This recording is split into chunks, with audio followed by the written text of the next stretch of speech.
All right. Here we are.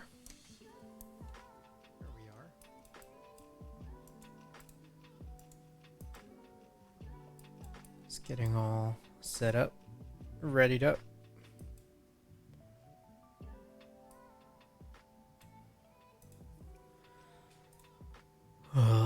Okay. First daylight stream in a long time. Been meaning to do this. Meaning to do a lot of this for a while. Just all of this more lubing content. More daytime content. We'll see how far we get here.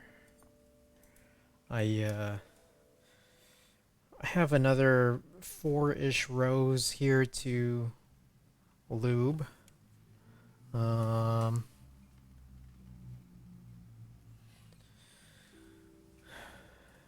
we'll see if there's going to be any possible chance for getting all of this done. Maybe even possibly getting a board in, but we'll see. Not trying to throw out my back here, you know?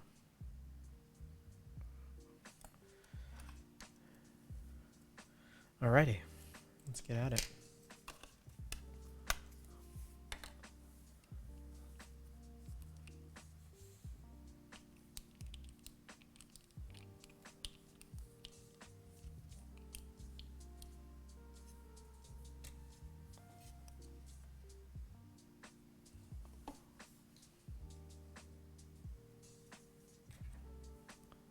Hey, Konami, welcome. Hello and welcome. Nice to see you on. I don't usually come on stream this early. So again.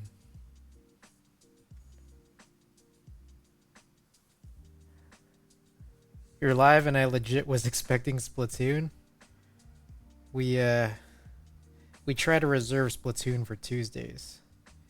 In part because we can call it Splatoosdays.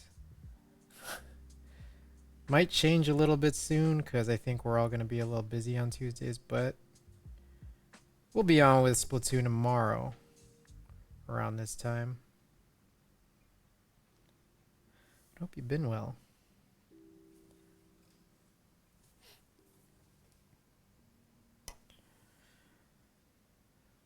I've had this board in the pantry just sitting for a very, very long while, waiting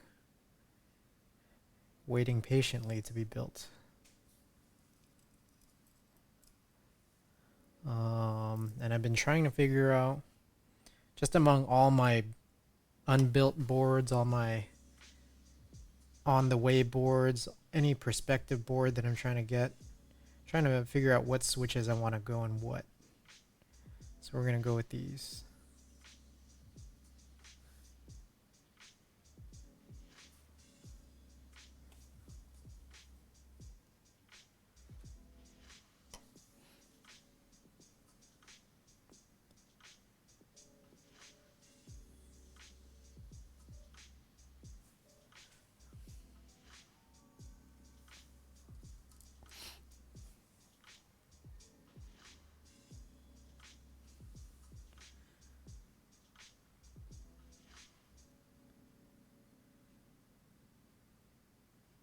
There is something I do want to unbox later.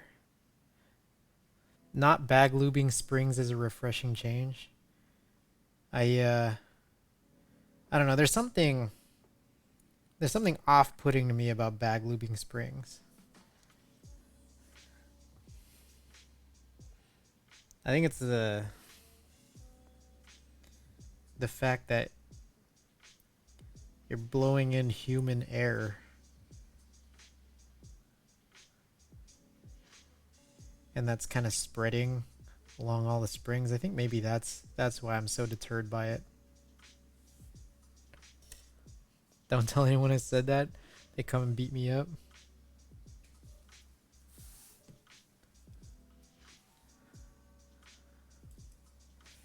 I've been trying to be a little bit better about getting my switches tuned. A little more willingly. For a long while, I was just like, man, I don't want to do this, but it's part of it. It's part of the job, you know.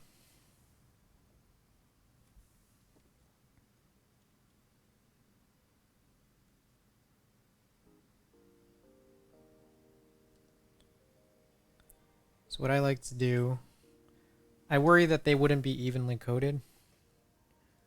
I can understand that concern.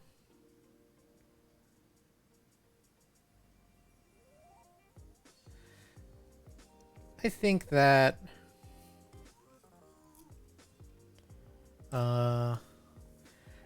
it's fine. I think that when you bag lube springs, aside from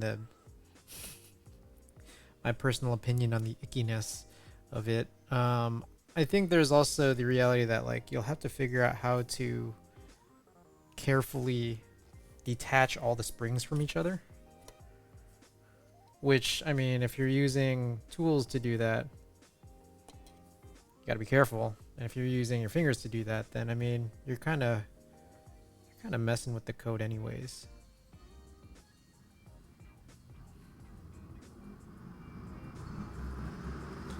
So this is kind of, I don't know if you could hear that, but one of the reasons I kind of don't like streaming in the daytime is because I live in a really busy area.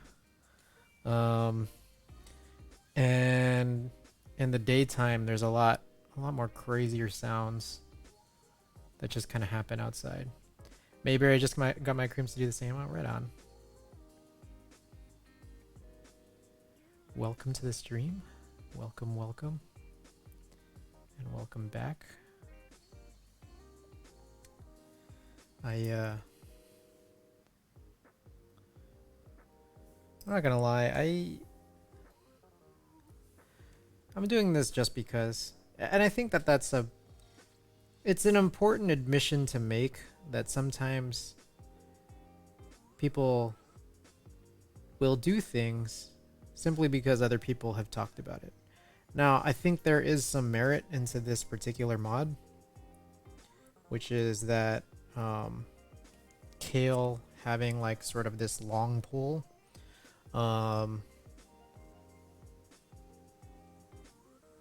will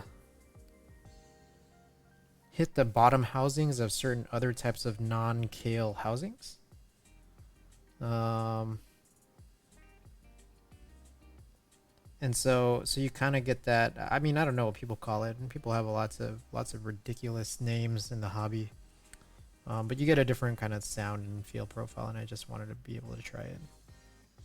Creamsicles. Yeah. No, what I mean is the sound. Like the fact that you have a long pole hitting the shorter, you know, the female end of the housing. And that's kind of what bottoms out rather than what typically bottoms out in other switches, or for that matter, like regular cream switches or regular tangerine switches, where you're not bottoming out because of the pole. Yeah, it hits deeper faster, which I'm worried about. I'm not gonna lie, I am a little bit worried about, because I'm not one who really likes short throw, but at the same time, it's like, just gotta do it. I think that's the most important thing. You just gotta do it. You gotta do it to really know. What I do know is that I've done a jailhouse mod on Cherry Blues where you kind of like strangle the click jacket in place. And that throw is so short that it's like really undesirable to me. So it's like, eh.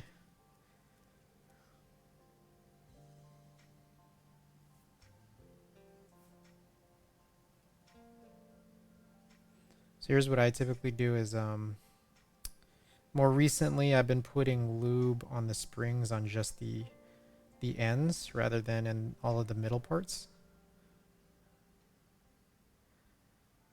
I don't know if it really has any difference, to be perfectly honest, where you put it on the entire spring versus you put it on the ends. But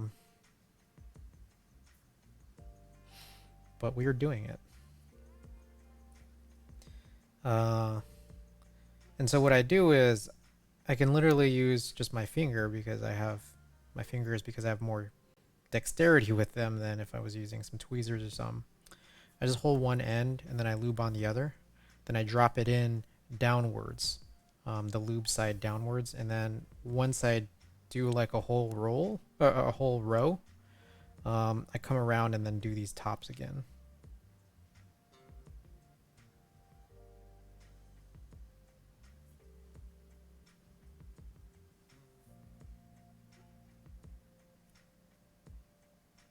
It's just sort of my process here.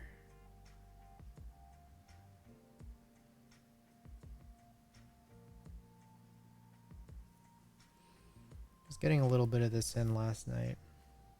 Some of this done.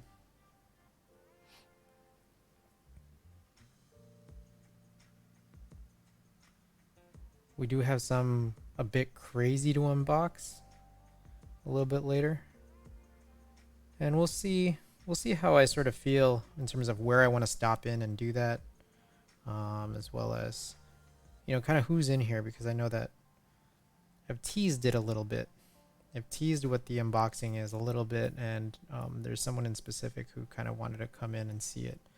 So we'll see that person's availability. I do have 4 packages to open today, so I can open one of many packages now. And thanks for appreciating that. What I will opt to do, though, is I'm probably going to try to get through a full row in between package openings. Just because I don't want these springs to be bouncing around as I like move stuff. So, yeah. It's likely what we're going to do. So, give me a second here.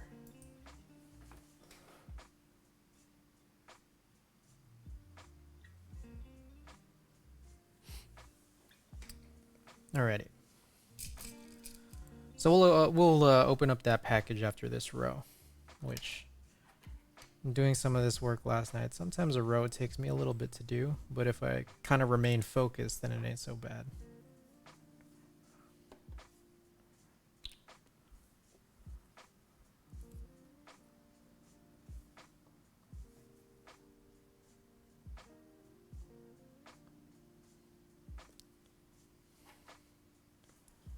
Spelunk what's going on? Alright. Here's what we're gonna do.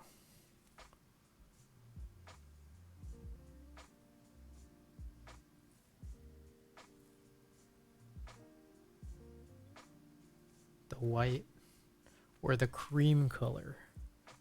It's like pretty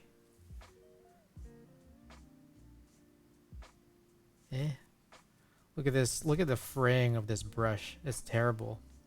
I just ordered some new brushes last night, so those aren't gonna come here till probably tomorrow at the earliest. So you guys are gonna be subjected to watching me brush with this horrible brush. I apologize for that, but at the same time, it's kind of hilarious. Pretty good. Just finished school last week. Right on, right on. What springs are you using the switches? I'm using just the straight cream springs. They're a bit heavier. And I realized I never really liked heavy springs from before. Just my many years of being in the hobby. But I recently realized that even if I don't necessarily like them, I do type really fast with them, like probably faster than ever. So I'm just trying to go with what heavy stuff I do have. Let me shut off that. I think I might still have Discord notifications on. Apologize for that.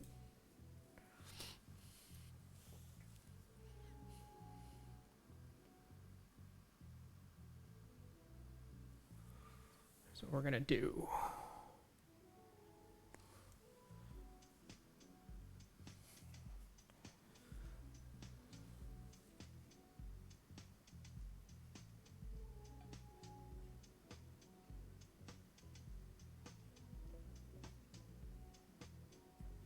What's really horrible about cream stems, in my opinion, is that you can see all the dirt,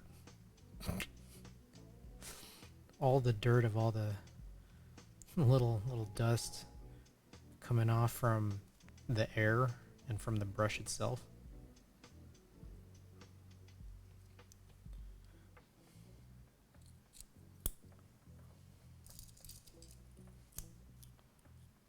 Everybody out there, welcome. Welcome, welcome. Also, I'm realizing going this macro is really bad. Just because then you can see all like my dirty fingers, my long ass nails, which Ada was telling me to cut earlier, or actually earlier this weekend.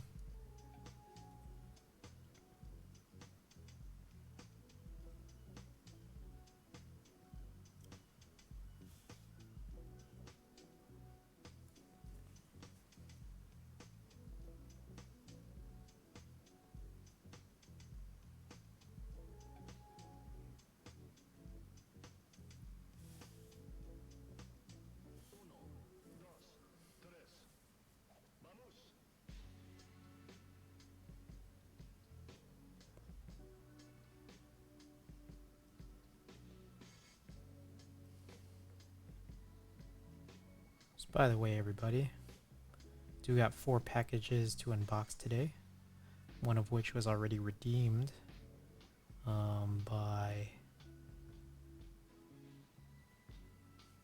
Mayberry. 3 more to go, but I'm going to unbox in between rows. That way I don't just have springs flying everywhere whenever I need to get things out of the way.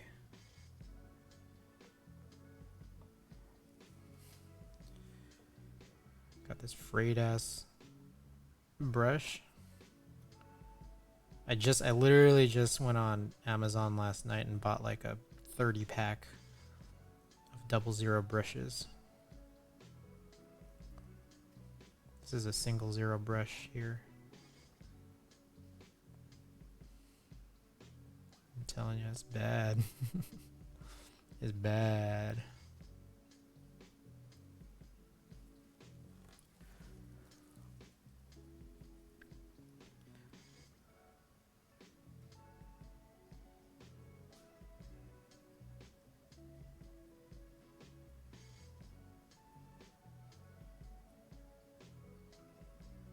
Frayed and dusty.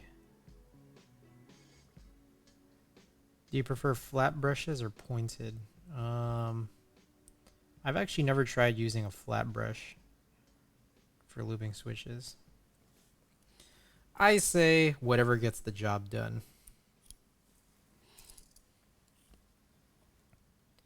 I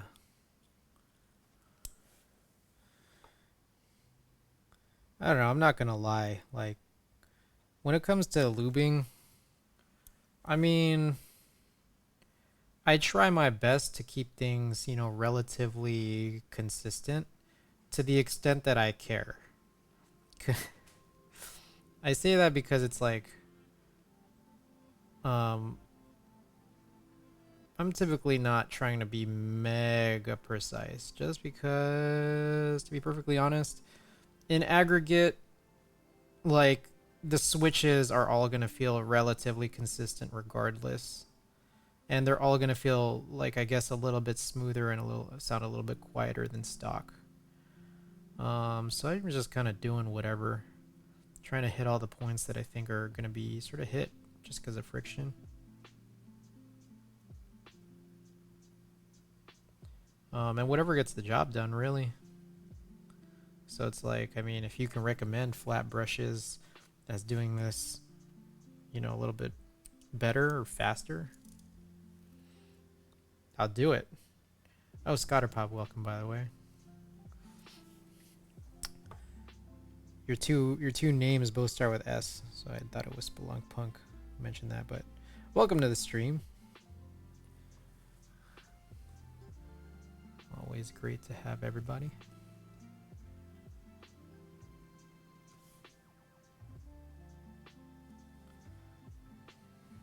If only use pointed brushes, wouldn't know what it's like to use flat.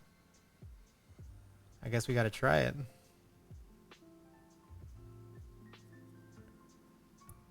As I was mentioning, I literally just ordered a 30 pack of brushes on Amazon because I just feel like I gotta get rid of this dirty ass, dusty ass, frayed brush that I'm using right now. I feel like I'm getting dust everywhere.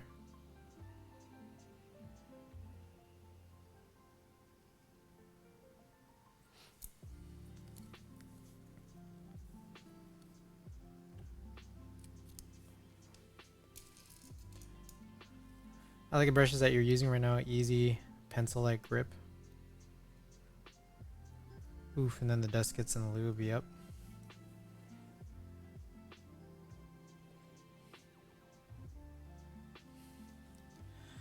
You know what, though? At the end of the day, I know what I've done here, and I know that I've produced this keyboard or whatever, you know, the keyboards that I'm going to end up using this for, as well as any switch that I end up doing. That brush has seen better mid days. LOL. Better retire it. I am going to for sure. I'm going to once these next brushes come in the mail. I can't wait, man. I can't wait any longer. It's supposed to be in either tomorrow or Wednesday.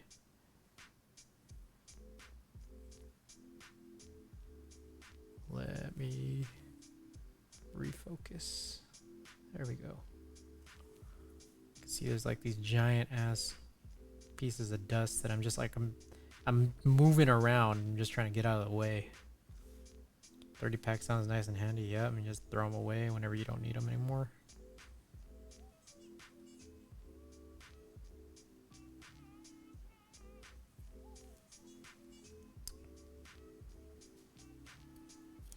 Whenever they turn out like this. I have to agree with you on people being anal about lubing switches. At some point, it's just not discernible. Awesome, just taking in all that. I have to look forward to when I start making keyboards.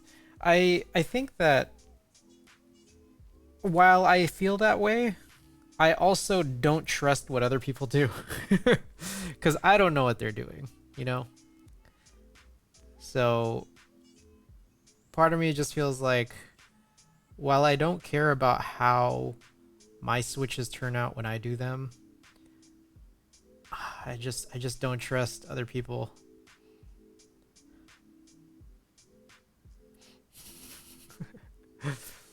I just bag lube springs and lube stems now. There's something, I mean, I was mentioning earlier, there's something about bag lubing springs that just really puts me off. I think the whole idea that you're blowing in your COVID droplets into your springs, now you have these COVID switches. It's just like, I don't know about that. I'm trying to get. It's like even pre-COVID. It's like I always thought like, man, blowing in smallpox into these switches. Smallpox. You trying to sell these? Just really puts me off. I don't know. It's the secret ingredient for good springs, like the thumb and fuck. Oh my goodness.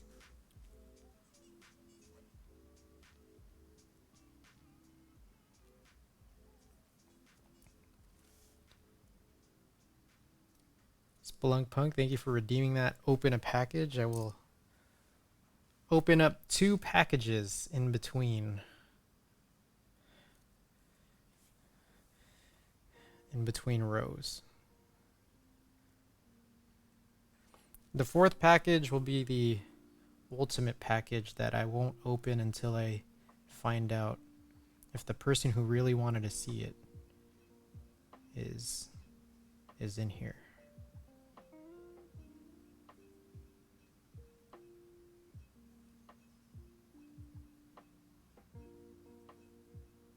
This brush seen better days for sure. But you know, like at some point I'm just doing this.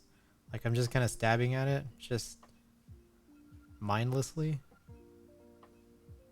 Because I'm here having a good time and I hope you guys are too.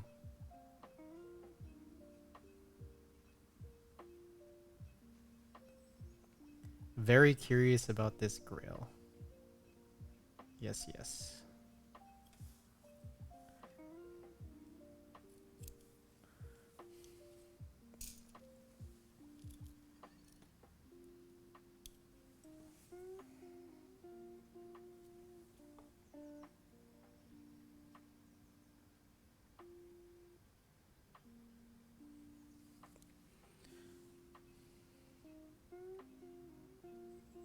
So I'm not sure if people are aware. This tool, my understanding is even pre-keyboards, this is a jewelry grabber. Like, it's literally for grabbing jewels. 300 COVID-19 tainted tangerine creamsicles. So, okay. So this is grabbing any small parts, actually. Well, I mean, yeah, any small parts for sure.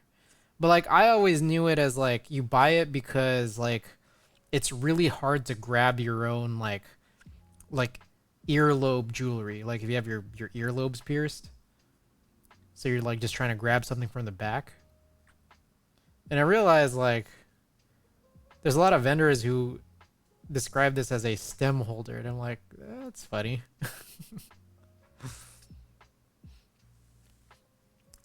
Use it for mounting motherboard, grab a screw and reach down to the board in tight spots. Okay.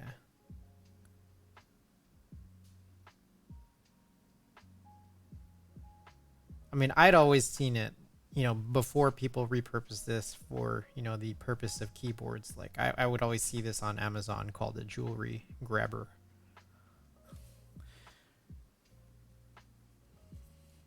Which, ever since this has started becoming a very significant part of my my everyday, like day-to-day life, this little grabber of sorts, it makes me think about in Arrested Development, how Job has rights to Mr. Banana Grabber, the McDonald's themed banana stand character that he just made up on the spot. So then whenever I think about this, I just think about Mr. Banana Grabber, and I think about bananas.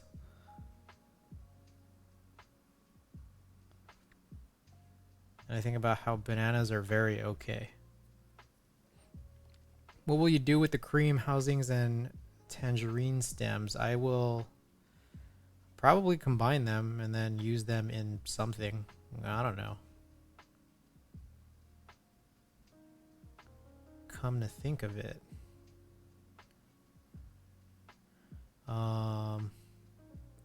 So I don't know who was here last Thursday. Last Thursday I was doing some photo film scans, and I unboxed something I picked up off of RMM. And I think like I feel like I'm at liberty to discuss a private transaction that I was a part of. Basically, I ended up buying this Brutal 60, Canon Keys Brutal 60. It's an HHKB layout board. In burgundy. It looks a little bit more red than it does burgundy. I bought it off a seller on RMM, which typically is always like the first mistake. And you can like watch the VOD from Thursday. It was around like minute 29 or 30 or so. And I know this because I went back to my VOD to just sort of, you know, corroborate that I didn't do anything. But I unboxed it on stream. And I think like that's kind of the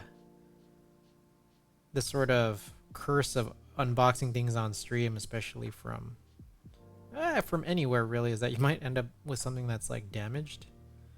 Even if it's like something like brand new and from a, you know, reputable source. But anyways, I opened this up and there was like a huge ding on a corner. And a little bit later on in the evening after stream, I noticed, holy shit, this is like way more scuffed than even I noticed on stream. Which was, there was one of the back screw holes was completely dented in to the point where you couldn't remove one of the hex screws from the hole. Now you could unscrew it enough that you can take the backing off, but you couldn't actually remove the screw from the back. And then finally, like one of the worst things was, or not one of the worst things, but like the cherry on top was that like 2 of the bottom screws were Phillips screws, and they were like unmatching. So it's like, this is like one scuffed board.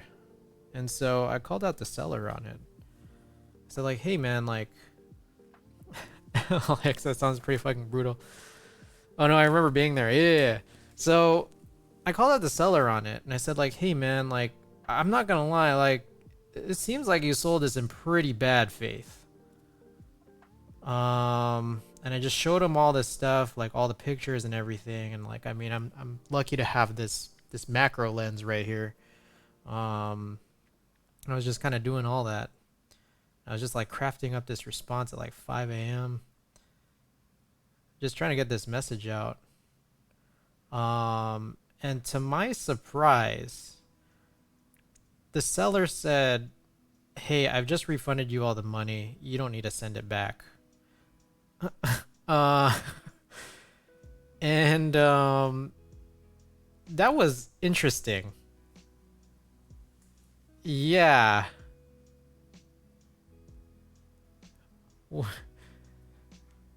Man, I did not think that it was, yeah, it was not, it was not great for sure, but I also wasn't expecting that kind of, yeah, it's a free, very, very scuffed board.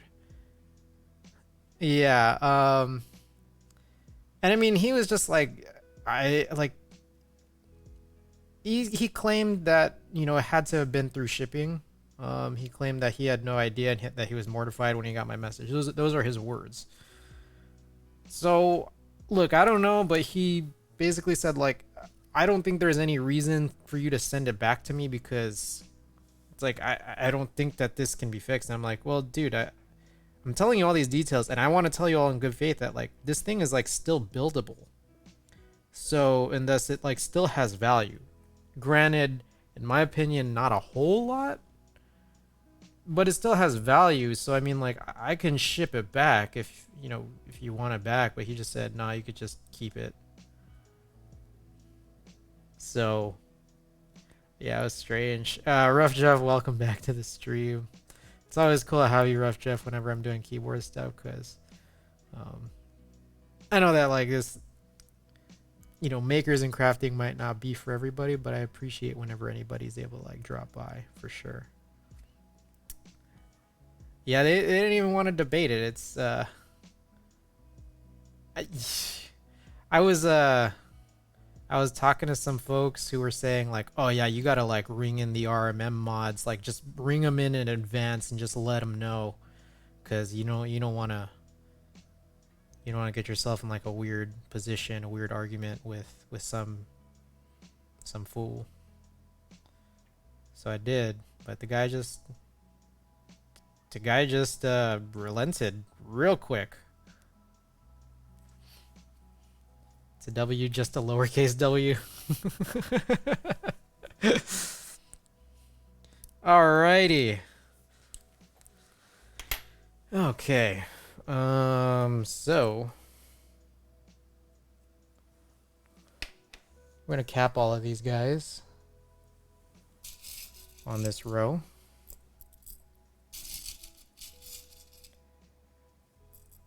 Is this where you get free keywords? Kimchi Jody boy, I'm glad to see you here.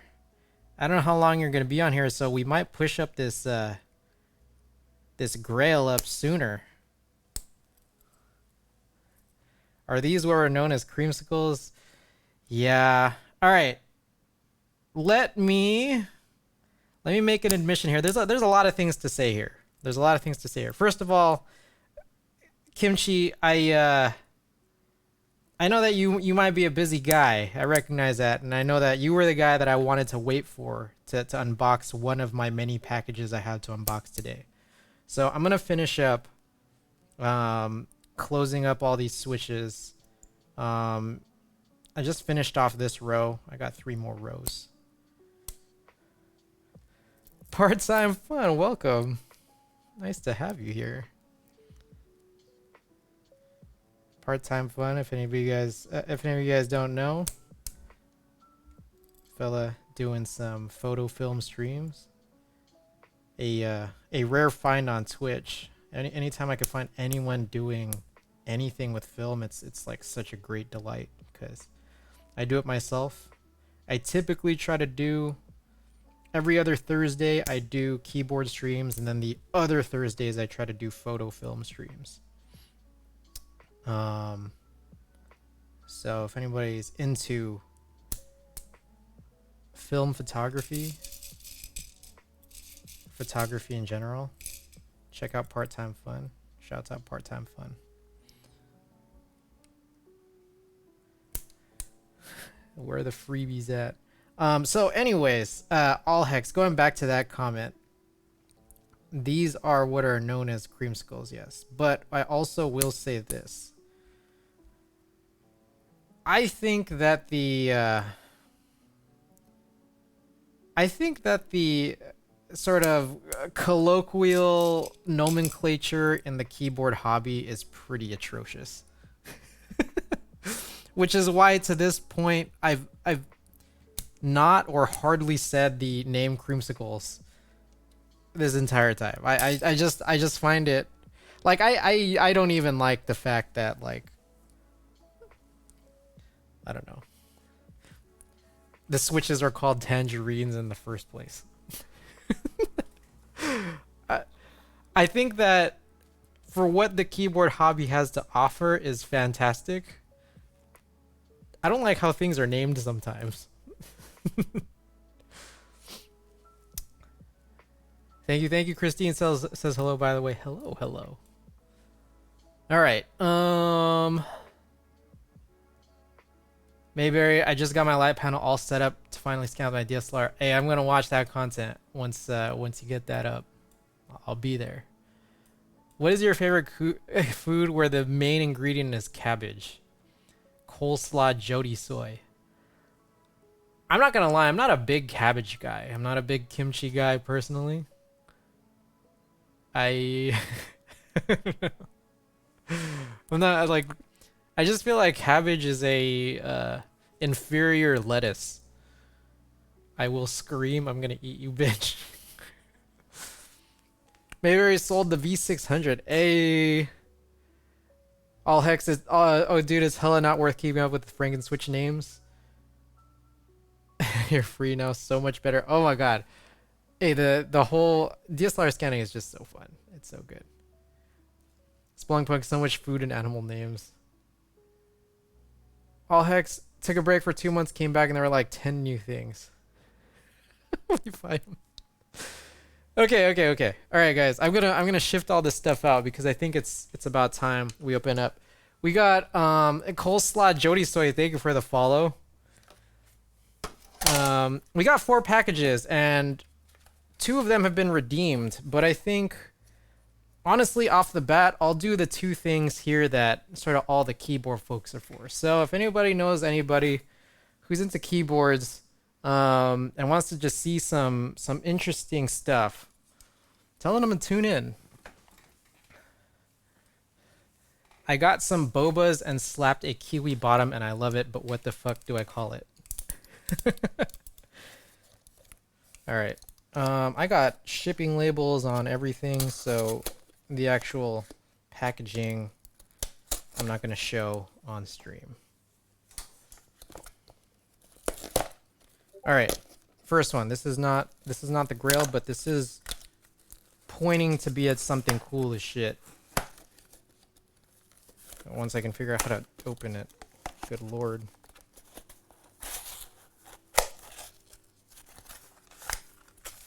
All right. So this first one, take a look at this.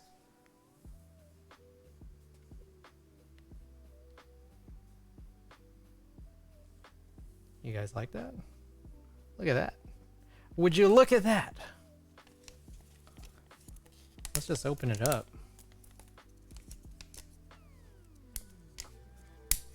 Oh man, is that to go with the Grail?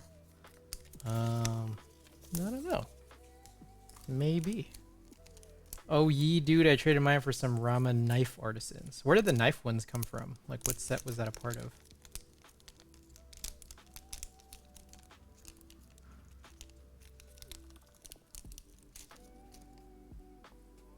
Wow, I've never actually held a Rama before, or like handled one. Masterpiece? Ah, I see. What do y'all think? Pretty cool, huh? Pretty cool. Look at my dirty ass hands. Little grubby hands. Alright. So, I'm going to switch lenses because this is a macro lens and this is a bigger unit than can be allotted here. So, let's grab this. Are you guys ready?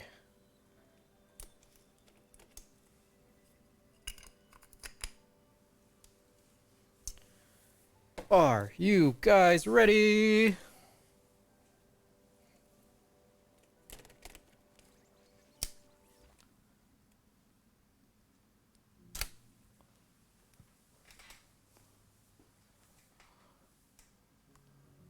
All right. So, just by the way, for those of you who may not have ever noticed this on any streams that I've had, because I don't really lube streams, I got these little bowls from like a one of those teppanyaki places. There was one nearby in San Francisco, Japantown that was closing down. Ada and I went in and we're just like, hey, what containers can we get? I like to steal shit from restaurants too. Alrighty.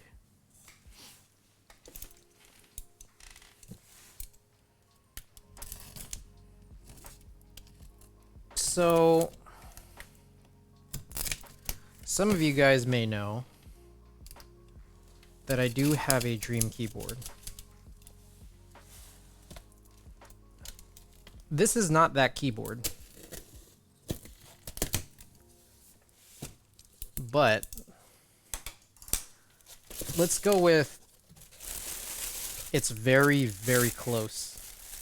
It's very, very close. And I just think that I really wanted it. I really wanted this because I think it's very, very close, but it's different enough to still be interesting. Now, I'm trying to figure out what the heck is in all these other boxes.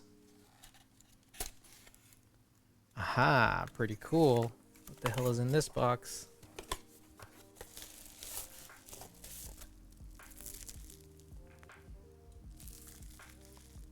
I'm guessing this is a PCB, but I'm not certain. Alright, guys.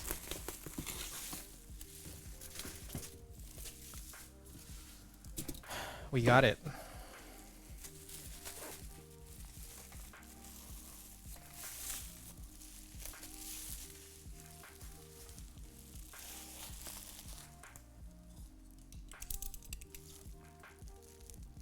And let it be known here that I am opening this for the first time, so if there are any damages, then you guys will be the first to know.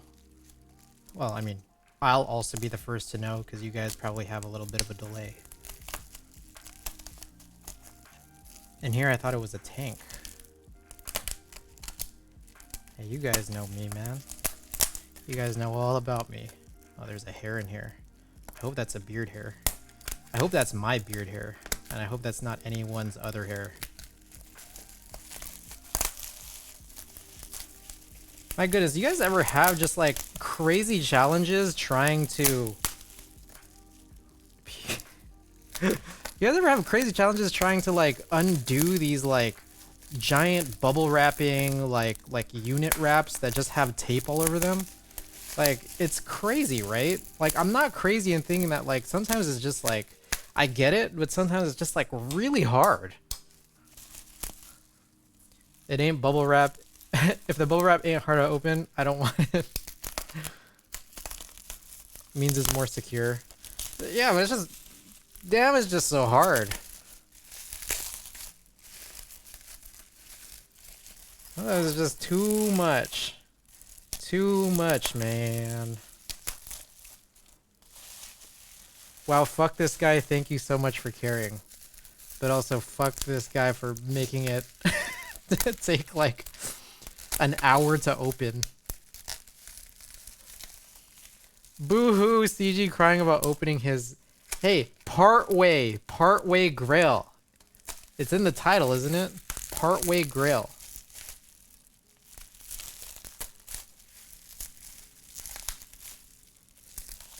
I'm also just trying not to actually scratch the board itself. And this is like a 10-year-old box cutter that I think I got from Daiso.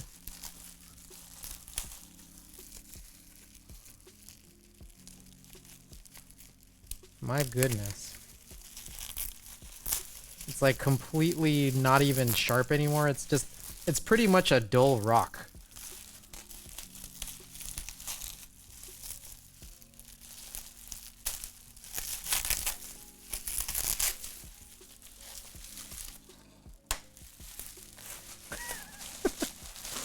This is crazy.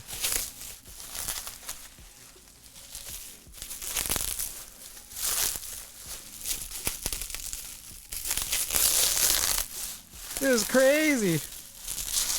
Why do you do this stuff? Just get scissors?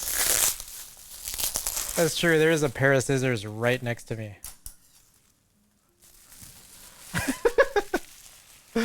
Missy's doing this just to milk content.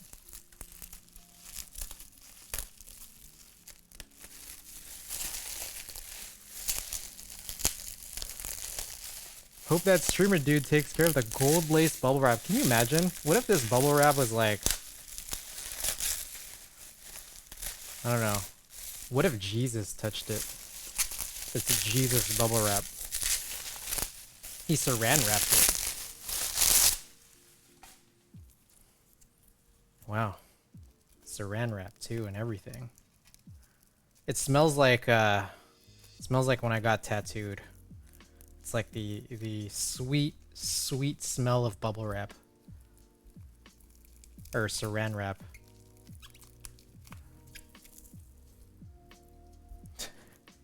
Well, I mean, I feel like you guys can see it at this point.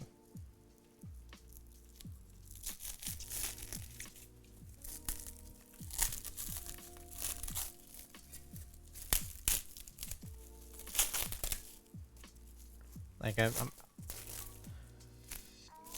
it may no longer be a surprise as to what it is.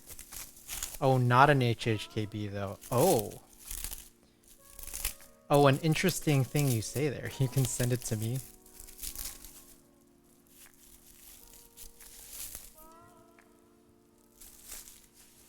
Would you look at that? And check this out, guys.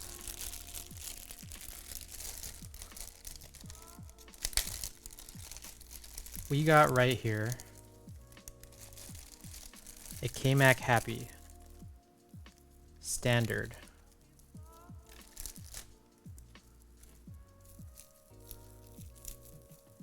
With the blockers.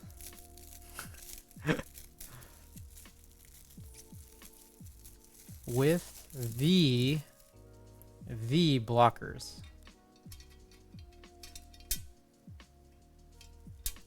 I have no idea if that's how you actually insert it. Dude, congrats on securing this. Here's what I'll say. This is crazy. This is crazy that I'm able to get this. Is that how it's supposed to look like? The blocker is kind of just like off to the side like that. I say it's a Partway Grail because I think it's so insane that I was able to get a Kailh Happy. This was not the Kailh Happy that I wanted, however. There's actually even the win key blockers too, and this is actually, it's pretty funny that you can just like have like even fewer keys on the bottom row. I was looking for an HHKB, and I was also looking for the titanium. But I saw this and I thought, I just don't know if it's worthwhile to me to pass this up. The first HHKB win keyless board. Let's see here. Kailh Happy blockers. Is that what that's supposed to look like?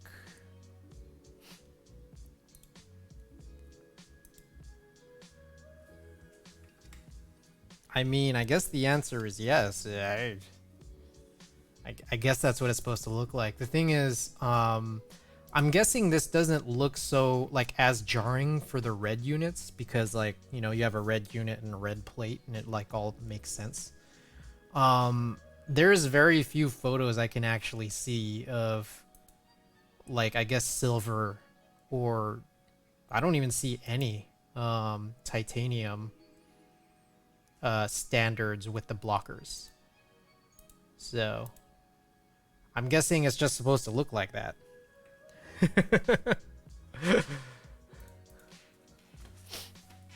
Yeah, that's the one I just pulled up.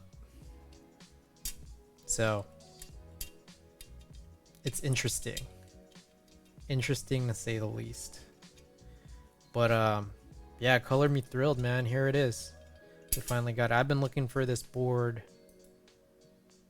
I feel like I've always known about it. Like I've known about it since 2012, right? I've known about it since maybe 2013. And I never thought that HHKB MX was ever particularly practical. Because there were so few key sets out there that were kitted to fit MX HHKBs. And so it's like I've kind of known it existed. I've also just, you know, basically from about, I would say even going back to 2015, 2016, definitely by 2017, I've just been using HHKB layout boards. And I think like during that whole time, it's been a strong desire for me to be able to see what the future was holding for, you know, keyboards. And when I stepped back into the hobby this time last year, I knew what I liked by that point already. I just want some you know, HHKBs, right? And so it got me to recalling that the KMac Happy existed, and I've kind of wanted it since. But it's crazy thinking like, yeah, this is a thing that you're gonna have to dish out for, because it's like, you talk about aftermarket, it's gotten crazy, and it's gotten exponentially crazy in like the last 18 months or so.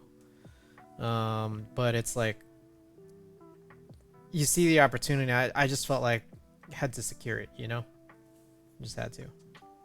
So he's mentioned there are some damages to it. There's a little bit of damages to the plate itself, and I can see like some of the ano has kind of been sort of removed here. I don't know how easy it is to be able to see it. But you can see, what is this? QWERTY on the Y key at the very top there. There's a little tiny ding.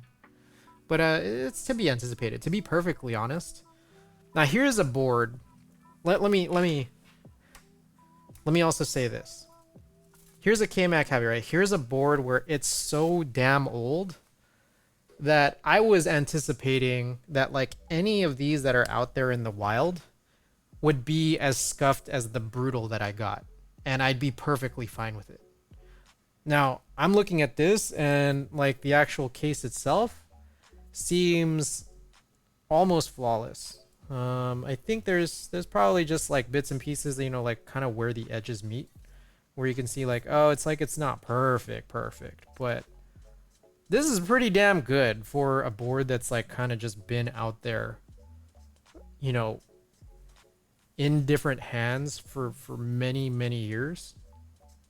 I don't know that I'm gonna ever move this, to be perfectly honest. I even though this is not the exact unit I wanted, what I'm saying here is that like it's different enough. It's different enough from the titanium gray KMac Happy HHKB that I still do want, to the point where it's like, hey, this is different enough. You can convert it to an HHKB.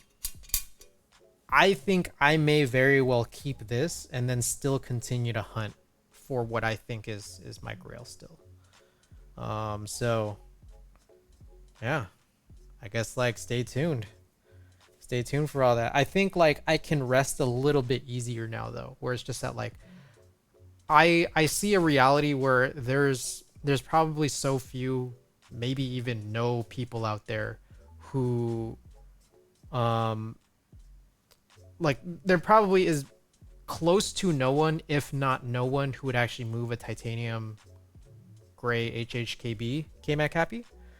And so I can rest a little easy knowing I have this unit where I'm just like, hey, I have a KMAC Happy. I have the history.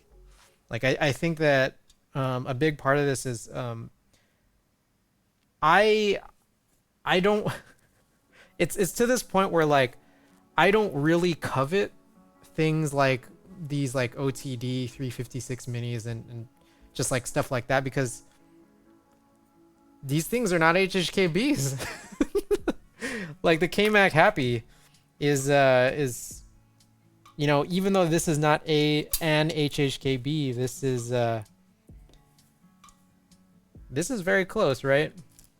And so here we are. You know what's funny too is that I don't think I could put all 4 blockers because they only came with like 2 reverse side screws. Also, what the fuck you give to Lala? We'll see if he tells you. I mean, at some point he's either gonna tell you or you'll find out. I just want to try a mini. Don't need to own it. I want to see if it lives up to the hype. Doesn't have the corner blockers. To me, that's all I could think of. Doesn't have the corner blockers, so there's no relevance. I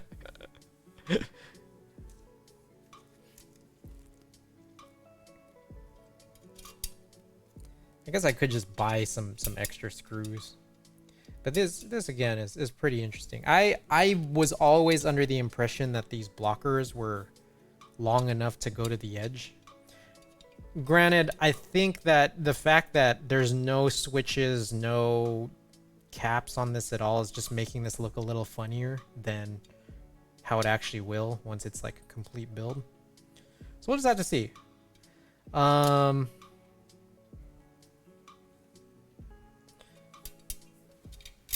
This is going to be a pretty much later build. This is not going to be what I'm going to put the switches I'm doing right now on. Notice that I didn't say the name. The switches that I've been working on today are not going to go into this board. You know what I realized? This dude saran wrapped every single one of them, and it's just like, I feel like, well, should I do that? Should I just put about all back in? Man. The smell of just like saran wrap in open air is just giving me all kinds of, you know, PTSD of getting tattooed. All hex, 100% the move if it ain't gonna make you homeless. So yeah, there it is. 62 gram clears. Oh my fucking god, back in the day. I have clear switches in the pantry. I have cherry tactile gray switches as well. They're in a Philco. They're in a Philco spring modded to be some lighter, so it's basically just an ergo clear. My plan is to restore all those springs and then throw them into a couple of funny builds that I think I'm not going to use as much. I think maybe the move for me might be, I have a Duck Eagle, which is not an HHKB, and I might throw in my stock linear grays. I need to restock them by putting the springs back in. Linear grays into that, and then I might put the tactile grays, you know, restocked after I put those heavy ass springs back in, and I might put those into the brutal. And it's just like, those are just gonna be the funny boards where, like, you know, I'm not gonna use it. You know, like, I'm not gonna use these super frequently, and they're just kind of like, hey, these are funny boards that don't match, you know, my aesthetic, my style, and all that. So I might as well just, you know, use those as funny builds. I was thinking of possibly putting in cherry blues in there because I have like a billion blues. Just from back in the day. I think there were just so many boards that I had where I was harvesting blues out of them for one reason or another. It's like doing like some pre-built rebuilds. And then just like switch swapping.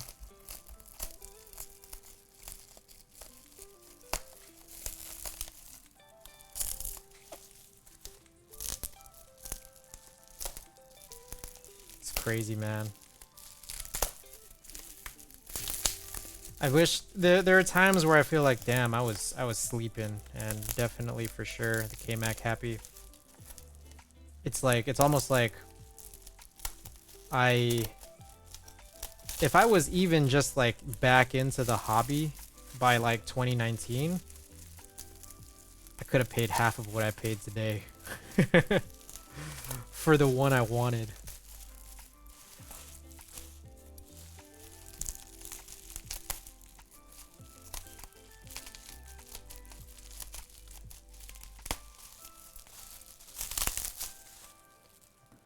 Separately, in other news,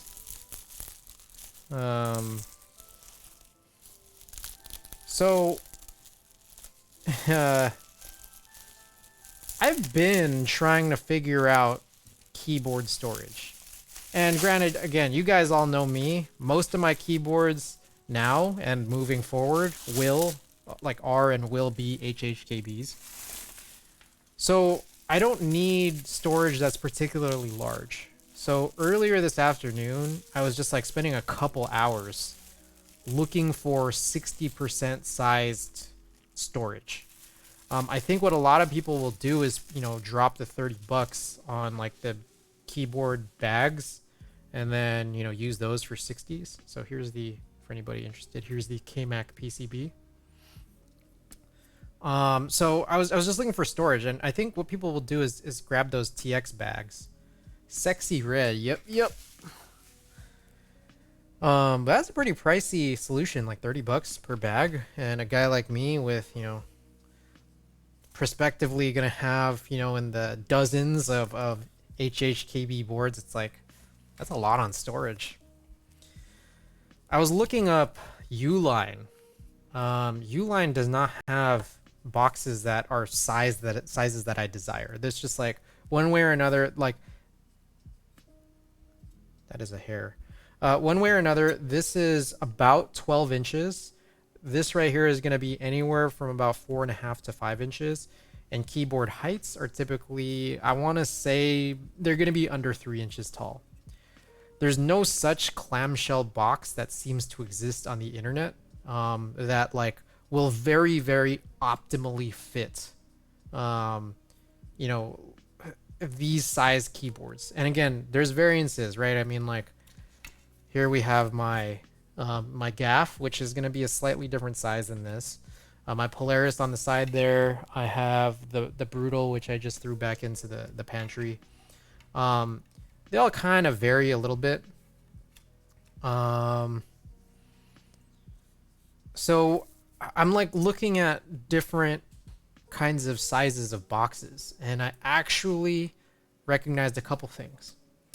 One is that I have these keycap boxes that are like clamshell cardboard boxes, and that's kind of where I'm actually storing all my artisans today, and right now. I measured it. It's about 14 by 7 by 2, and that is pretty good. Like, I think it's pretty accurate in holding. There's going to be a little extra give, especially on the, I guess the depth dimension. I literally could only find it in one store that would actually sell it. I found it on a couple of random supply stores that are not meant for consumers. But it hit me when I was looking at certain of these other ones. These are actually built, like these boxes, and specifically these sizes were actually made for pizza, like flatbreads. So if anybody's interested, I just placed an order for one of these earlier. We'll find out how legit Supply It All is, this South Jersey paper company. I'm excited to sort of have storage finally for all my 60%. So we'll see how things go.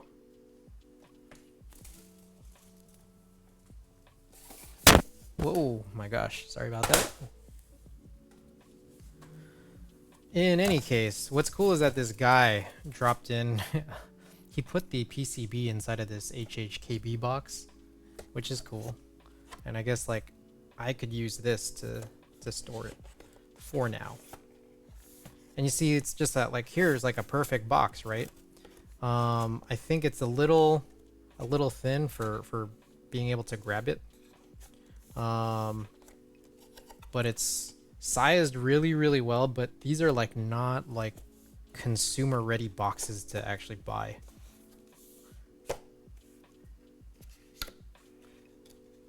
And that is, thanks for listening to my TED Talk.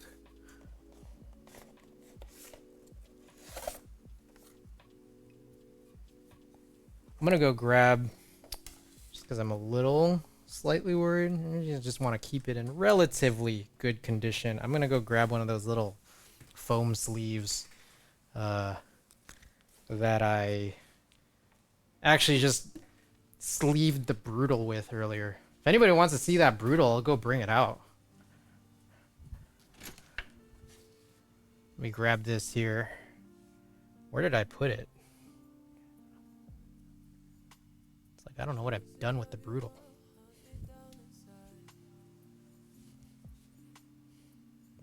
I put it inside of something, but what was it?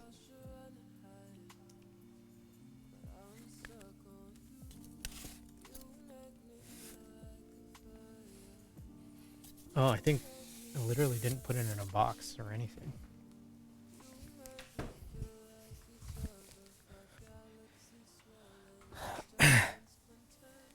We love boxes, all the boxes. Yes, I come to your streams for all the packages and all the unboxings of things I never see. All right. So got this nice little sleeve here. Let's throw the K-Mac Happy in it. Rough Jeff redeems the third Open A package. Well, we've gotten rid of all... Oh, and the fourth. We've gotten rid of the 2 keyboard-related packages. So I guess we'll open up the other 2. After this somewhat brief intermission here.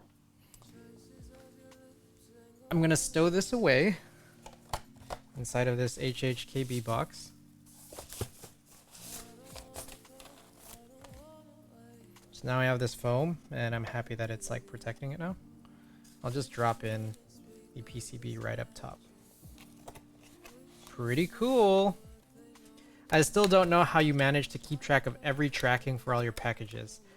I would show you, but it might actually reveal a little too much about myself. For those of you who may not know, I've mentioned this possibly before, but I've kept detailed...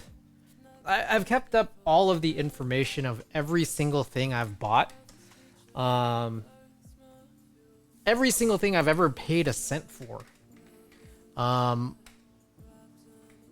I keep track of it in Google spreadsheets. With that, it's like every person I've paid for anything, any item that I've gotten, and then all of the tracking too for just outstanding pending stuff. You might as well be an accountant. I just do it so that I know what I'm spending on, not to budget better, but just to know. And it's helpful. It's helpful. And it kind of allows me to be able to do things like this. Anyways, we're going to switch back here, and I'm going to go...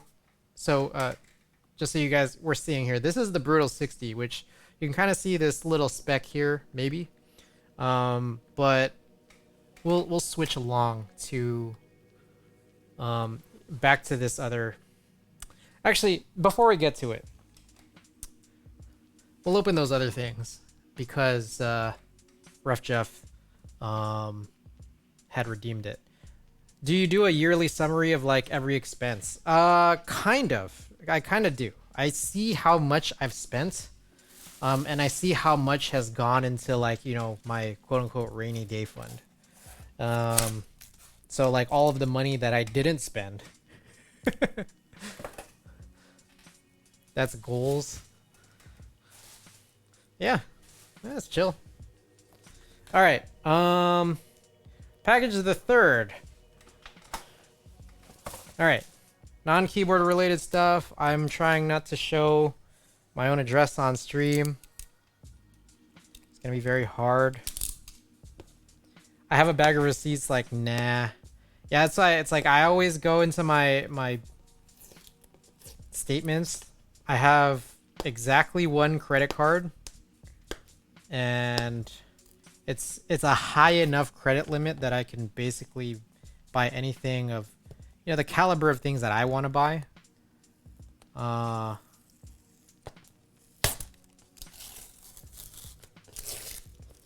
this is not gonna be easy. This is why I quit accounting.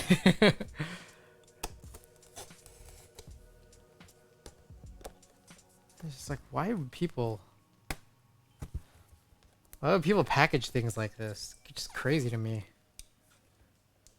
Life of a baller someday when I grow up. It's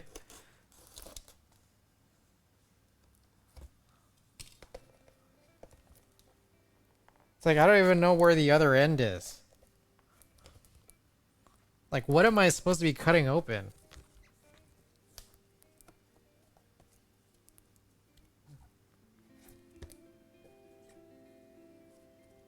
Ah, okay. I feel it.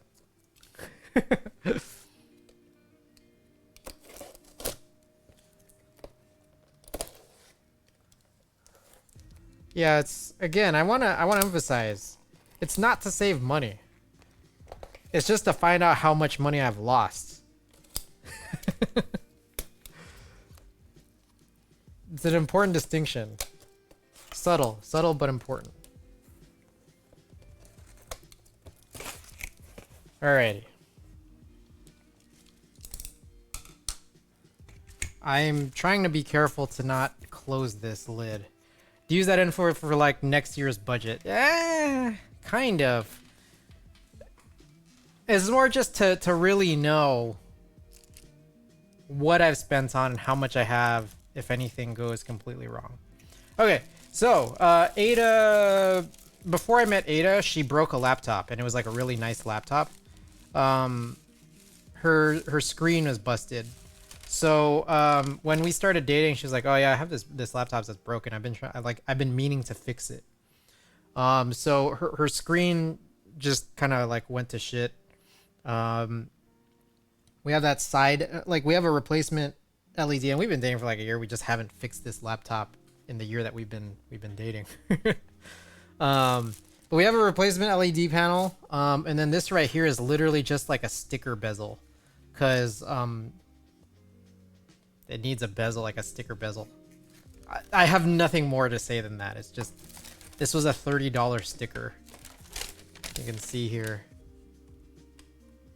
There's like a product number for the actual sticker itself. Whoa! You didn't see that?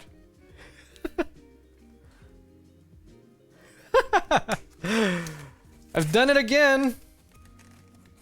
To be fair, I realized I ripped enough of it off that you get my name and my zip code.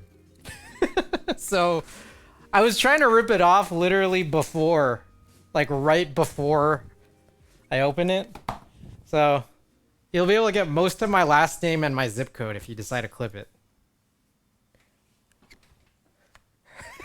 Good thing Twitch recently released new tools so you could delete all your files. That's crazy. I saw that. I was just like, huh, that's the simple solution. The simple. All right, Chris, time to visit you. Hey, we're here. All right, last package to open up. It's a big box for what I think is a little package.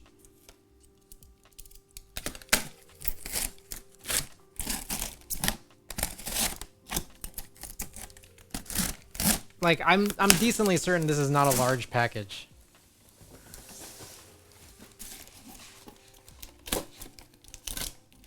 I think it's just the nature, like the shape.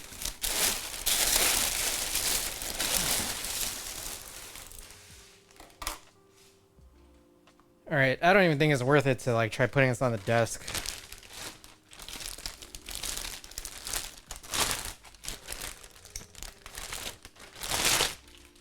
It's a bike pump. Yep. That's exactly what it is. I can't actually use it until I open it up. How do you build keyboards with that? Oh, you'll see. Oh, you'll see. Alex, you just missed literally every single one of the 4 packages I have to open. And I like how you just wrote the words open a package because you couldn't actually redeem it. Alrighty. Let's kind of backtrack here. Okay, so this is the Brutal 60 that I got last week. We unboxed it on stream. But I want to show you guys what's going on here. So before I switch the lens back over, here's what it looks like. There's a little ding. I want to flip it over to kind of show you. Highlight my message, open a... Alright. I don't know if you guys could see that, but this is really fucked up. And we're going to get the macro lens on, and you guys are just going to see how fucked up this is. So, back to my full face. I redeemed the equal amount of points for open a...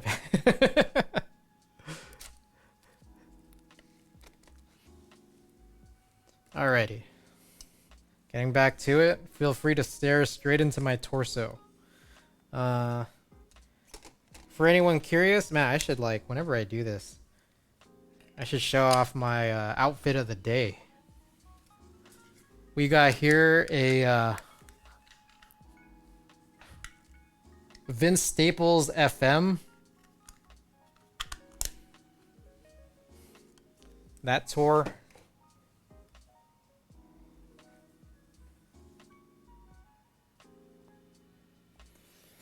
Vincent Nails. Oh, I didn't turn it on. Alrighty. You guys ready to see this shit? Look at this. That's dope. That's a dope tour to have caught since he's basically disappeared. Yeah. Alright, so here's the corner. Pretty bad. It cut into the ano. Pretty bad, I gotta say. But this is not even the worst thing. Here is the worst thing.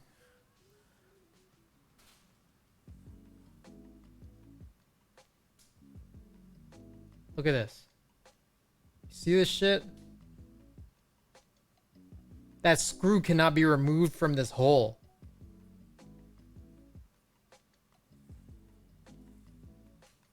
Can you believe that? Like, you can unscrew the screw enough so that the backing does come off, but the screw literally can't be removed unless I want to try to re-damage it. Did he ship it in a padded envelope? No, it did come in a box, but it did feel like there was a lot of empty space in that box. So there's a lot of other minor pieces of damage too, just along the edges, but like I'm not tripping super hard. I mean, that's pretty bad too, this guy. Like I didn't even really notice this because of how bad everything else was. But it's free, so yeah. Like you guys are saying, win with a small W. Look at that. I mean, ridiculous. I can see your fingerprints. Thank you. Are you gonna clone me now? You wanna clone me? Have a little doll in your apartment, your condo? I think that might just be dirt. Anything else wrong with it? I think that's about it. Yeah, I'm gonna make a 70%. Did the dude just put stamps on the board itself and send? Steal my identity. You'll be able to use the what you find from that clip, my the last few letters of my name and my zip code.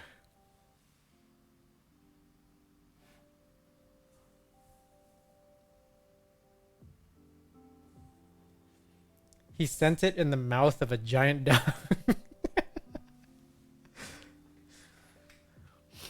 Like, okay, this is the part that pissed me off like crazy.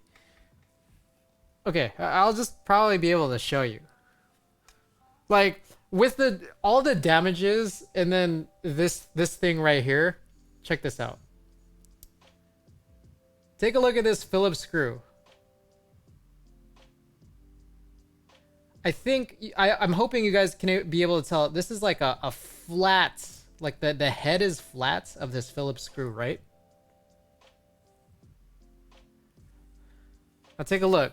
Take a look at this other side. That's a fucking rounded screw on this other corner. It's like these are mismatched screws, and I'm just like, dude, like if there were just mismatched screws, I would think very little of it. Like, dude must have just lost some screws, right? But then like when I look at this, and then like the whole board comes in the way that it did, like I'm just like, man, this is one scuffed unit. That shit loose. That shit looks stripped. Did he lose his marbles? Your name is clearly Chris G. Buen. The G stands for G. Buen. And there you have it, guys. All of the packages that I wanted to open, which was, you know, named as part of the stream title, plus a little recap. A little recap of, you know, the package fiasco. But hey, you know what?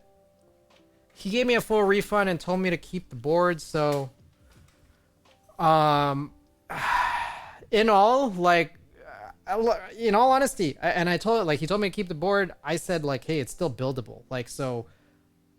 I wanted to tell him that because I don't want him to come back and, like, you know, look at any content that I produce and see like, dude, this guy must have been lying about, like, you know, the condition of this brutal. I said, no. I told him this thing's still buildable. It still has some small amount of value. Do you want it back? He said, no, just keep it. So in all, it's a huge win for me because it is another board that I can build. It's another HHKB, which I will still enjoy for what it's worth. And you know, I commend him for, you know, I think doing more than the right thing, because I was just going to ship it back to him. And that's all I was anticipating. But I commend him for basically giving up what he had, which is, you know, value. So shouts out to that guy for sure, just in all honesty. All right, back at it.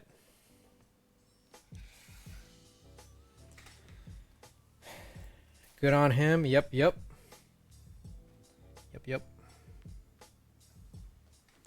Alrighty. Got my little teppanyaki stackable bowls full of my parts here. And we're just going to continue along. I don't think... I have 3 rows left. And in all honesty, we're an hour and a half in, and I spent a lot of time just showing shit off. So I think we're making good time here. I think I could finish all of these switches. I don't know that we're going to be able to actually produce the build that I wanted to do. But it is going to be my next build. So whether it's later tonight, depending on how quickly I go, versus maybe whether it's going to be hopefully another night this week, it's going to be the next thing I do. So continue along here.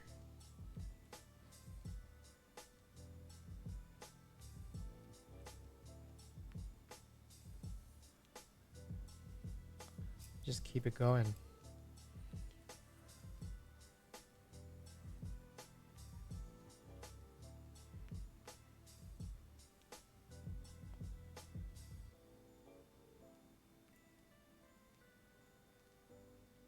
Shouts out to everyone for being here today. Appreciate y'all.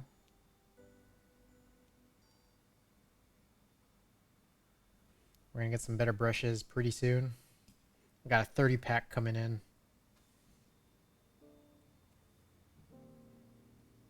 30 pack coming in either tomorrow or the next day, but it's gonna be silly because I'm trying to get these done before the end of stream tonight.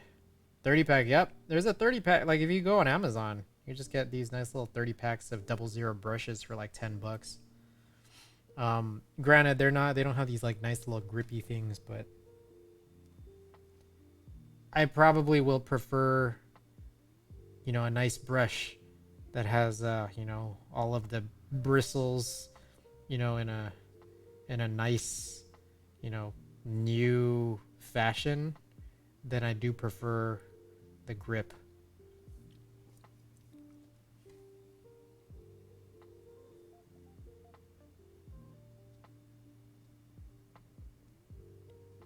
Patrick Star makes his own brushes with nose hair. Hey, by the way, about Patrick Star, I don't know if y'all have seen this.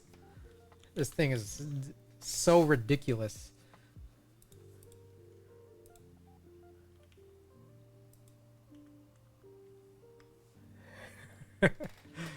Check out that link. Yo, Andy, is that you? No. Alright, hold up. I gotta switch this over. I am on live. Live what? On Twitch. Hulu? Live sports? Live on Hulu. Hulu with live sports. These guys are not a fan.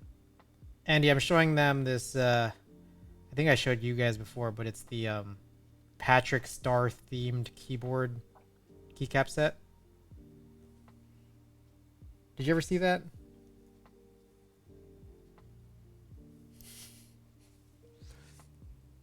Sick. What are you streaming? I'm just doing some switches right now. Doing some Hello? keyboard content. Hello? Hello, can you hear me? Oh shit, I don't think you can hear me. Hello? The hell? My fault, that's my fault. Can you hear me? How? What the hell's going on? My fault. Doing some doing a keyboard stream right now. We're doing some switches. I'm gonna sue your ass. What? I'm gonna sue your ass. For not being able to speak to you? Yes. Everybody, this is my co-host Andy. He's from planet Earth. I know a lot about keyboards. My keyboard knowledge is extensive. Are you driving right now? Yeah, I just got off work. Right on. Any extremely sensitive information you want to reveal to the world on stream? Yes, my social security number is 175-222. Oh my god. Just kidding.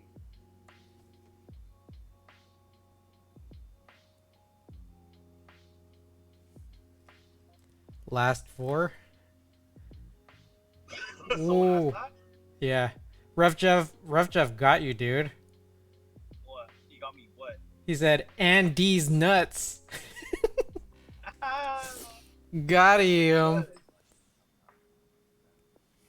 Except that's not even my legal name, so it's not. I could just say that's not even referring to me. Andy's nuts.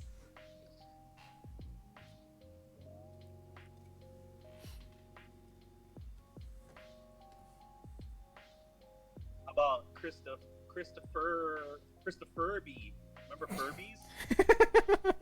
Those are fucking crazy. Christopher B. Shit, that's sick. I don't think I've ever heard that one. Dude, I actually really like that one. Why? Cause like everyone always says Chris B, and then they say some stupid shit like Chris B chicken, Chris B bacon. Crispy chicken's pretty good. It's so stupid. I like that one that you just said, Christopher B. It kind of Cause like switches that's like back to the PH. that's like actually my name. Like it's actually pretty crazy. I've never once heard that. Well, you're welcome. That's incredible. Damn, you have low standards for things that are incredible. That's incredibly entertaining. I'm pretty sure someone's like already taken that on the internet though.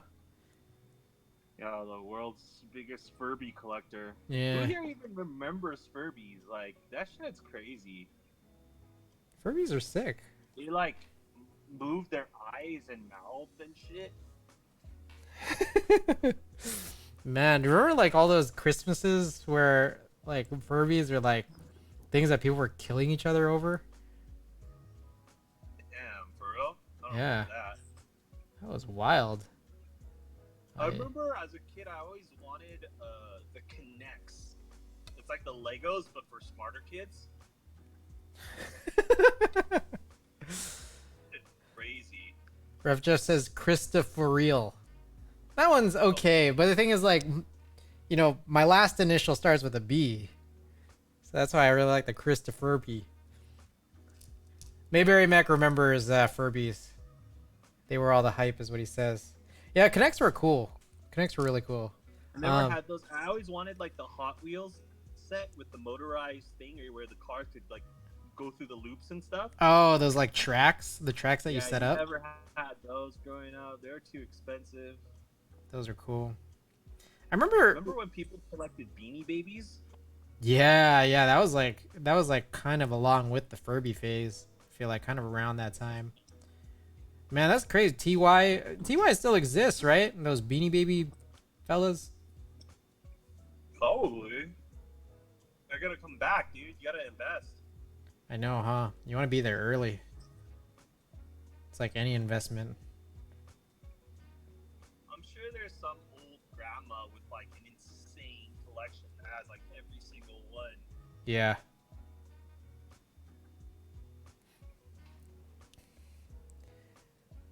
Mayberry says they exist, but they used to be so expensive. Yeah. I remember I was like collecting a bunch of these like. All right, this here's an admission I have to make.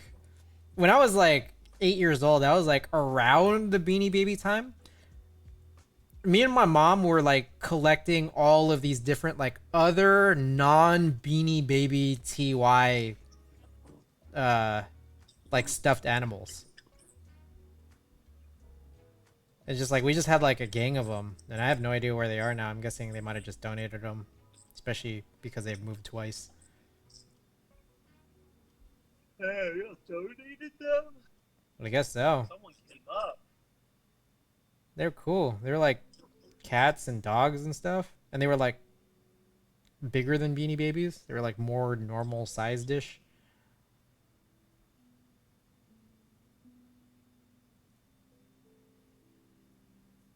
Oh, I realize I'm just like doing everything blurry.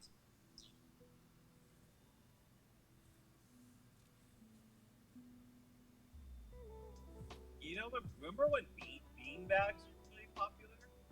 Bean bags? Yeah. No. Like the ones that you sleep and lay in, like those big ones. Were they not always popular? I mean, like, it's not like bean bags went away. They were big in like the 90s and early 2000s, no? Alright, kind of quiet. Let me boost you up a little bit. You have a bean bag? I do. I stole it from work, or work was giving them away. I wonder if there is a bean bag that's shaped as like a pinto bean. It looks like a pinto bean, and then it's filled with real beans, like some kind of bean, and it has like a cup holder that holds a can of beans. Uncooked. What if it actually was made of like uncooked pinto beans, where they're like all hard? And it's like bean scented. That'd be crazy. Beans. Ada and I were watching this episode of Simpsons over the weekend where Springfield enacted prohibition. So Homer started like brewing beer in the basement, and then there were these crazy explosions coming out of it. Then Marge was like, "What the heck was that?" And he goes, "Oh, must have been that bean I ate." Yeah. Are you like rewatching old Simpsons stuff, or is this a new episode? Oh, it was like an old episode from that must have been like 20 years ago. Is it still airing, or did they end it? I think it's still going, actually. Yeah. Oh, Mayberry, Andy. Mayberry says you got the next $1 million idea. yeah, you can have it. Take that idea. I don't have the time for the R&D and the investing. So like, you do it. I believe in you. Good luck. Good luck and Godspeed.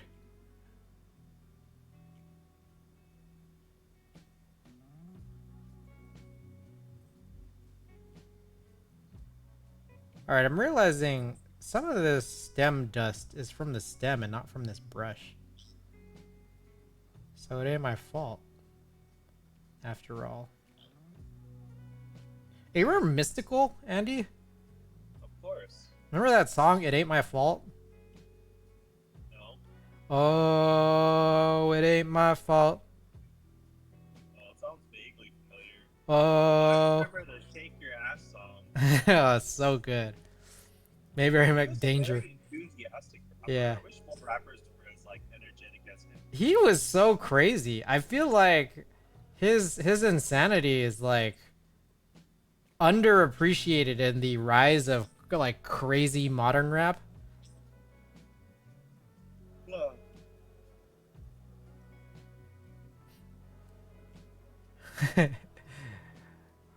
Watch yourself. Get it on the floor. Yeah. You know what I'm talking about. Classic. Damn, I want to go back and listen to some Mystical after the stream now. I hope he's living a comfortable life. Me too. In the grip of like royalty money. Yeah.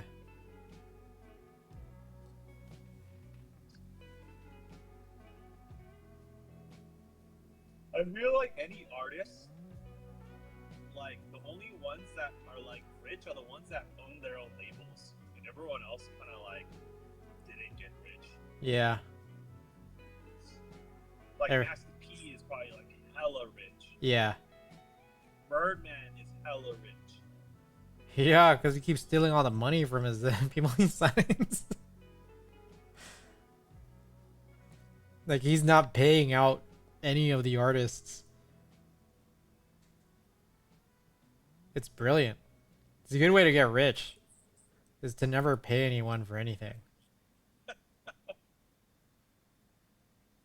Gotta be stingy. That's how the rich stay rich, right? Yeah.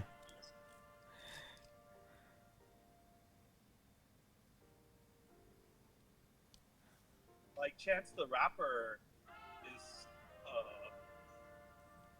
under his own label, right? And he like made like he said he made like freaking like $20 million off selling that hat with the 3 on it. Oh my god, that's crazy. And imagine if he was under another record label, they'd probably take like 90% of that. Man.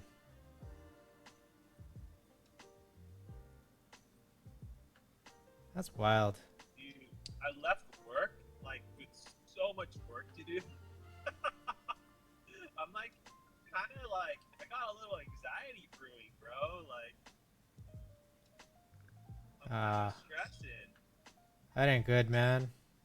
When do you get to take a little vacay? When am I gonna take a vacay? Yeah.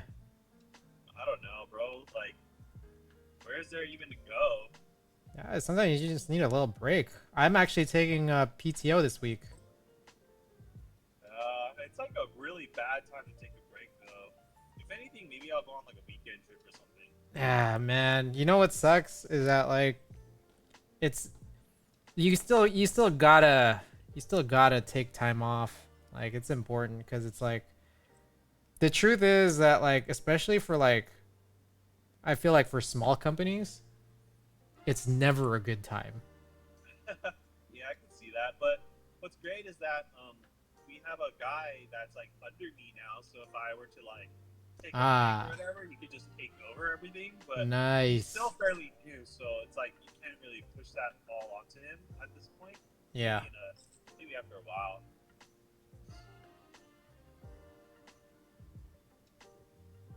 All right. Yeah. I mean, once you get them all trained up, smooth sailing for you, dude. Yeah, man. You'll be And sipping so I was margaritas. like thinking of what I should like eat. That's always so difficult to answer. Get some And Wendy's, like dude. my like window being broken really limits my choices. I mean, you could Well, not always my window. It's like my boss's car. you could always get down. Just get out the car. Hell no, Hell no. never. You'll never catch me getting out of this car. Shit, maybe I have to, huh?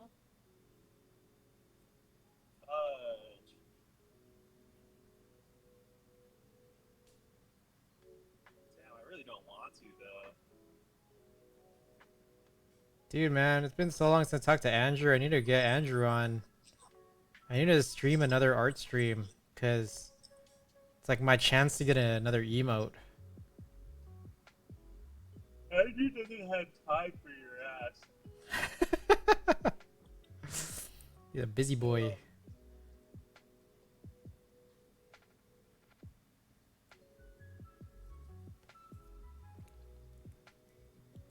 He doesn't even have time for himself. Crazy, man. You know what's crazy? The crazy frog. This is the crazy frog. That song's a banger. Who remembers that song?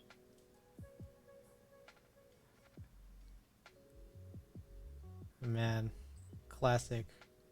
Did that song ever win a Grammy? I think so.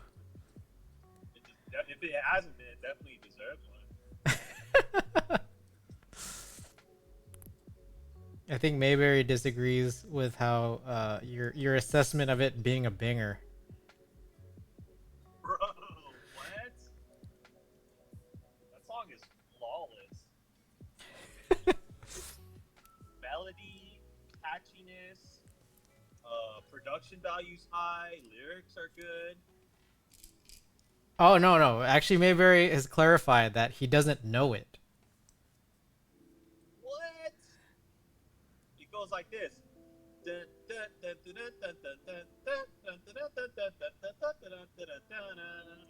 Beep, beep. And then the lyrics go, "This is the crazy frog." Mayberry Mike said that's Herbie Hancock. LOL. No, that's crazy frog. I don't know what you're talking All right. Crazy Frog was one of the original masterpieces of music history. There's no way like that copied anything. Trust me. Mayberry Mike says, "Okay, I remember this." Oh, did that person actually like look it up? Yeah, he looked it up. Rough Jeff said, Rough Jeff's joking around saying that's Mortal Kombat. That Oh, is it? no, it's just it's Yeah, like anyone ever mix the songs together? That would be great. it's a very like Mortal Kombat-y sound for sure. Mortal Kombat! Crazy Frog! All right, just boosted up the brightness a little bit. Gonna have to gradually do that as the sun goes down. No, Mortal Kombat went like it was like a different melody. Dun dun dun dun dun dun dun dun dun. Yeah. Yeah. But I see where Rough Drive is going with it, because it's like, it's a very, I mean, he's joking around, but it's just like very. Yeah, it's very crazy frog influence.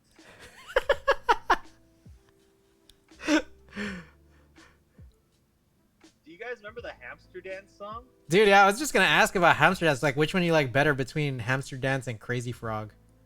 I think I like Hamster Dance.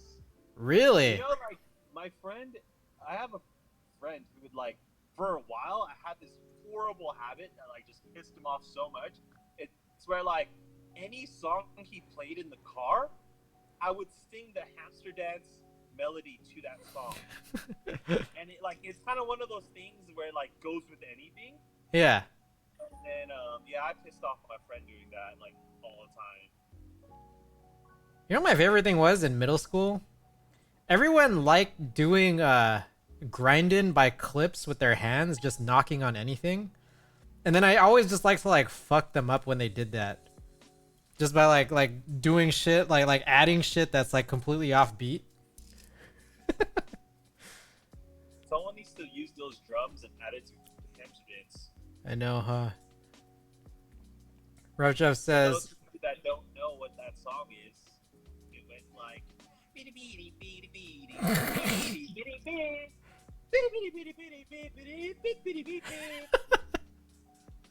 and it like looped forever.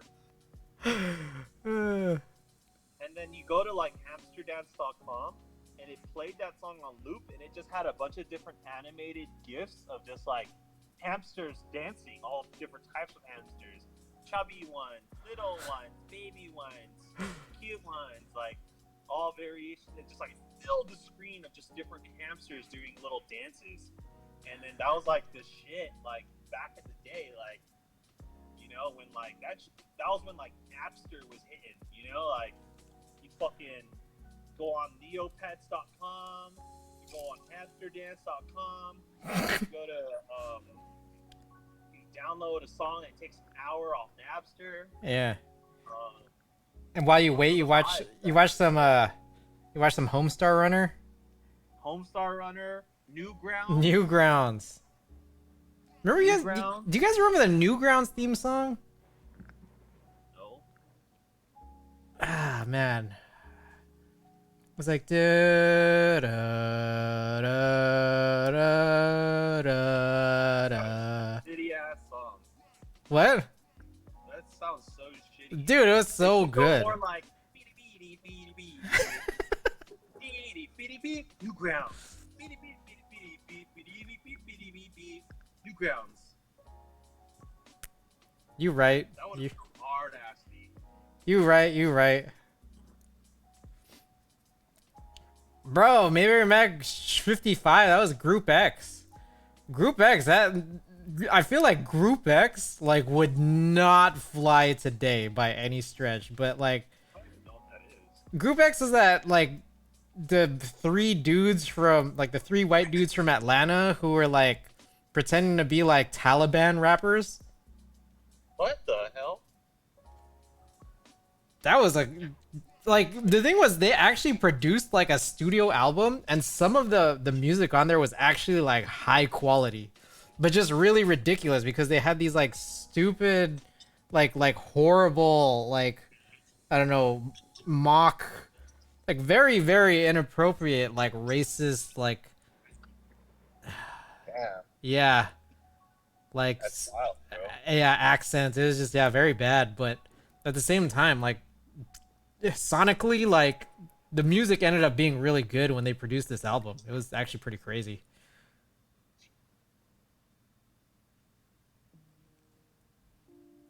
I remember Idiot. That was like my favorite song. But they had some classics on there. I remember that. It's actually kind of interesting how you're streaming right now. Do you usually stream Monday nights? I don't. But I'm on PTO, so it's just like Oh shit. yeah, I was trying to I was knocking out a bunch of things. I was trying to knock out a bunch of things on my to-do list earlier today. I actually wanted to stream earlier than this, but I was just getting caught up in emails and all that. I Chanel.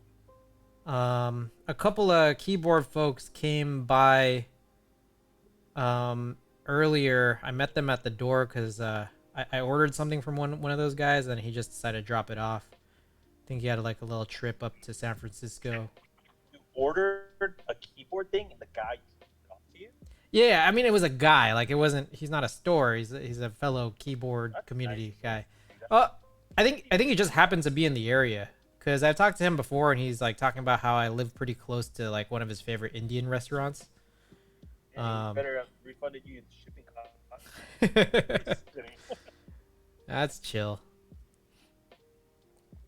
I ended Hey, up. I'm coming home to my estate in Kazakhstan, so I'm gonna get a little. We're gonna get cozy in bed. I'll play back. All right. See you soon.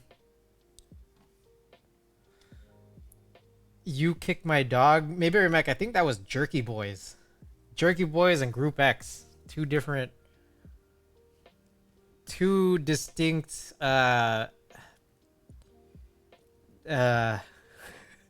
what do you even call this? You're on point with remembering who's yeah. Group X. Yeah, Jerky Boys, I only know them for You Kick My Dog. But Group X was 55 and Mario Twins.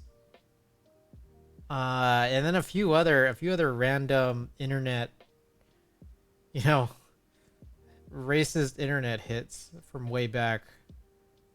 Man, what a blast from the past. And it's like I remember a lot of it because I remember listening to it and thinking it was like actually just like it was quality music. Despite being, as inappropriate as it was. It was quality. I gotta remember there was Bang Bang Bang. Oh, Johnny Poo Poo Pants. Johnny Poo Poo, that was a really good song, Johnny Poo Poo Pants. And Peanuts. Yeah. I'm telling you guys, like I was 12 years old. I knew all about Group X. I was really into it.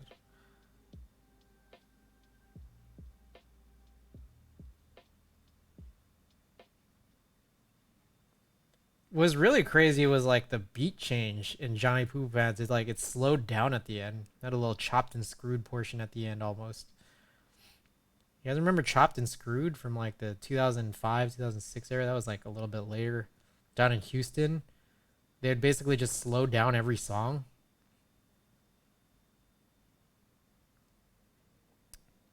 Classics.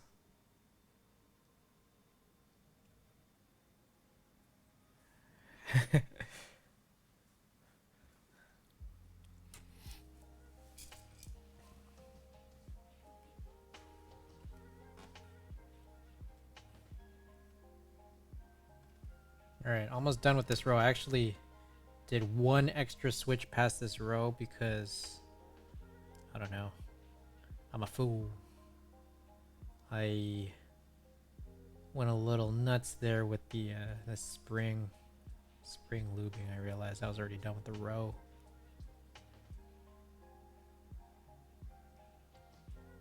Man, it's just like sometimes like switch looping is just so mindless. Like I don't even know if I'm doing this right. Like I'm probably like if I really wanted to, I'd watch the VOD and see what I missed. But let's face it, I'm not gonna do that. I think that at the end of the day, this is gonna be totally fine.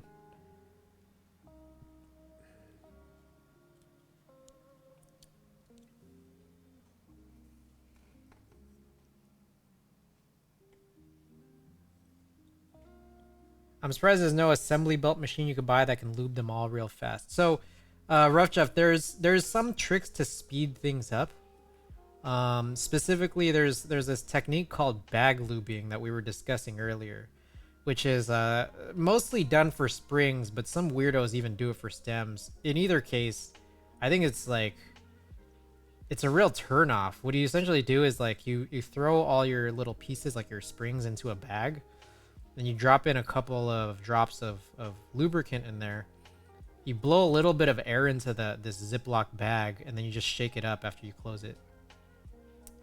And the only thing being that you place, so you put them all into this bag, and then you just shake it up, and then like I guess it coats all the springs just because, you know, the nature of a couple drops of lube, physics, all that.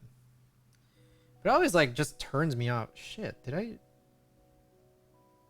All right, well, I guess I was already done with this. Sound inefficient for mechanic parts. Why are they marinating chicken wings in a bag? It's like, I don't know. The fact that you blow air into it is just like a huge turnoff. And I was talking about that earlier. It's like dropping in COVID into your keyboard parts. Dropping in the small, you know, little smallpox there.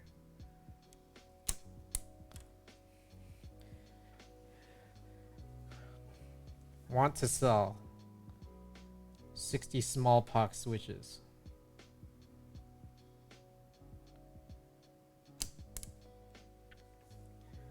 They're literally just stock cherry reds, but I just breathed on them. I breathed in them.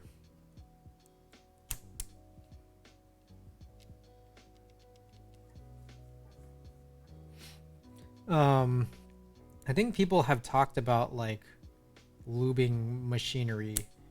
They're very weird in the sense that like these pieces are very like small and intricate, I guess. So I don't know when we'll see it, but I'm sure we will see it soon.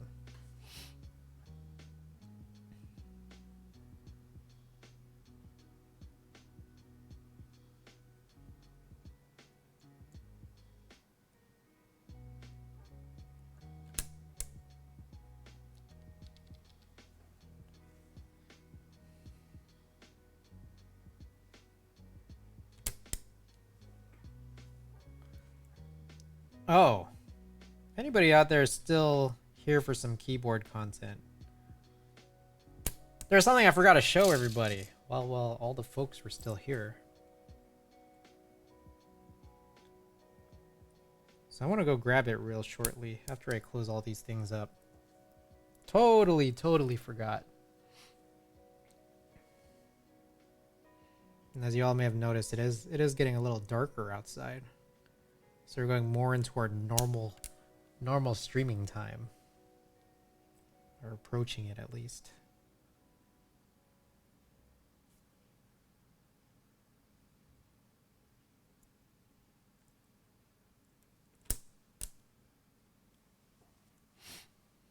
All right. I'm gonna cap off about 4 more switches here.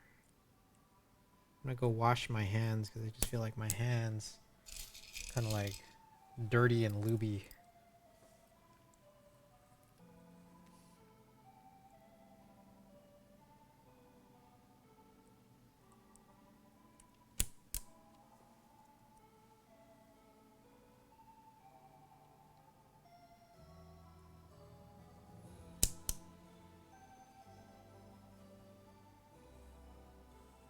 I'm also realizing I've done this thing again where nothing is in focus because between switching tasks I always forget to manually refocus.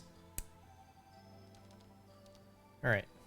I'm gonna wash my hands and show y'all some. For anybody here who's still here for keyboard content, I got something else that's a little special for y'all.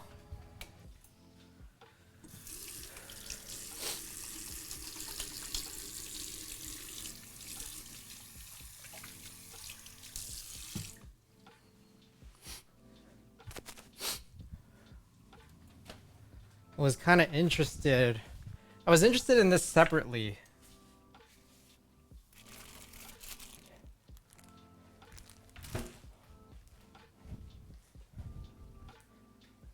Check this out, everybody.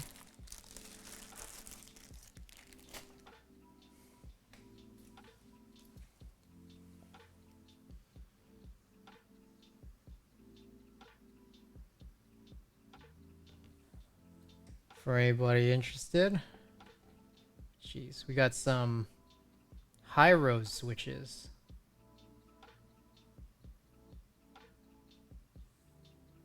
I don't know if anybody's interested in that, but I just wanted to be able to show it off. The reason why I even bring it up was because I was debating doing something moderately blasphemous, which was throwing in these stems into these orange housings. How do those feel? They're all right. They're chill. I think people would find that they're not really particularly smooth, but in part because people would anticipate that you throw some lube onto them. These are stock right now. So it's like I think people just might imagine that a lot of these older, rarer variants are like tending to be like sort of superior just because they're old. And I think the reasoning that goes into that is like, well, if they're old, they must have seen a lot of usage. These guys right here, I mean, they may or may not have been used a lot, but at the end of the day, it's like this is not smoother necessarily than a lot of other stock switches. But there's also the fact that stock switches today that come from a lot of non-cherry, brands, usually might have like a little bit of factory lube, or just in other cases are just made from other materials. But yeah, in short, how do they feel? Yeah, all right.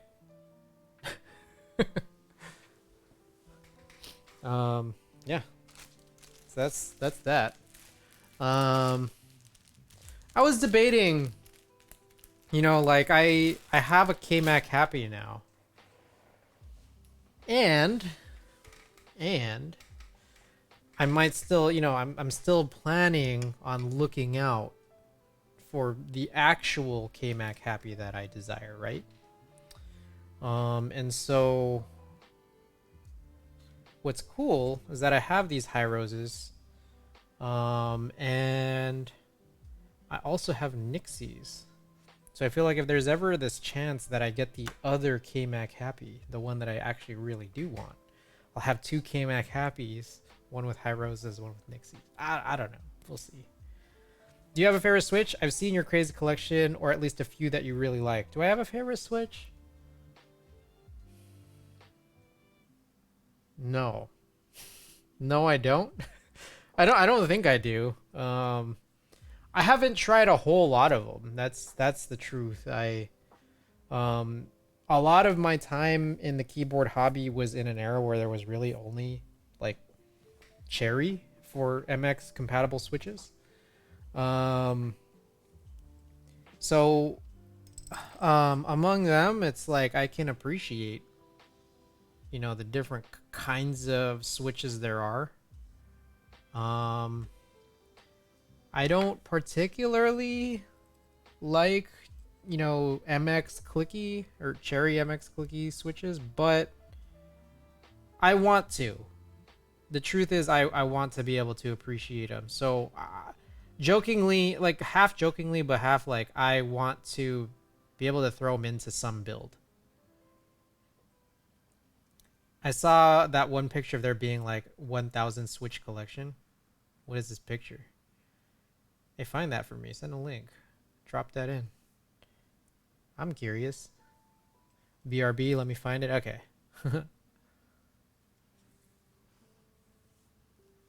Give me a second here while I need to kind of get realigned.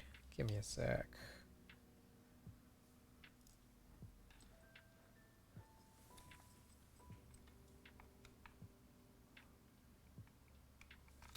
That's probably good enough.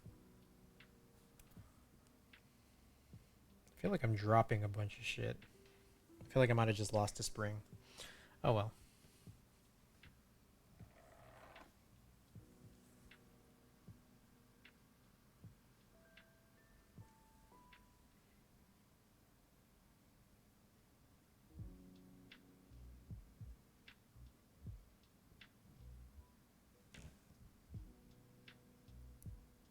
If I lost a spring, we'll recover it later. Let me, in the meantime, I have this switch here that I believe, or the stem here that I believe is already lubed. But let me just do a little once over. Yeah, it's definitely lubed. I can see the sort of glistening on it. So I'm gonna drop this in right here. Just close this one up. I just had this one stem stray. I was already basically done.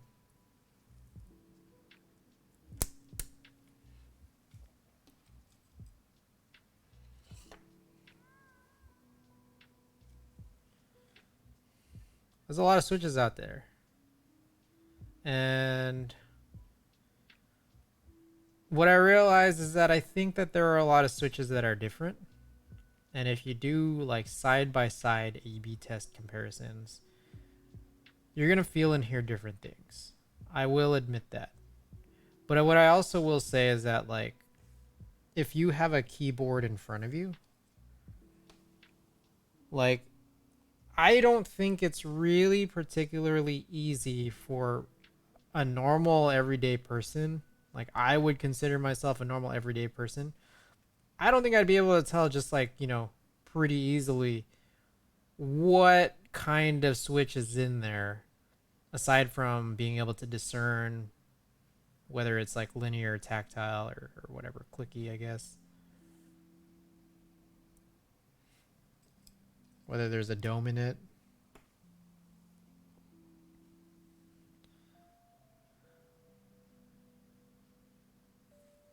I don't think I'll be able to.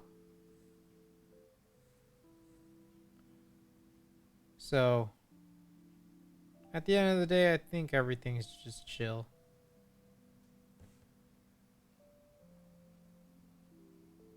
Oh, there's all my springs. They all just dropped right here. I don't even know how that happened.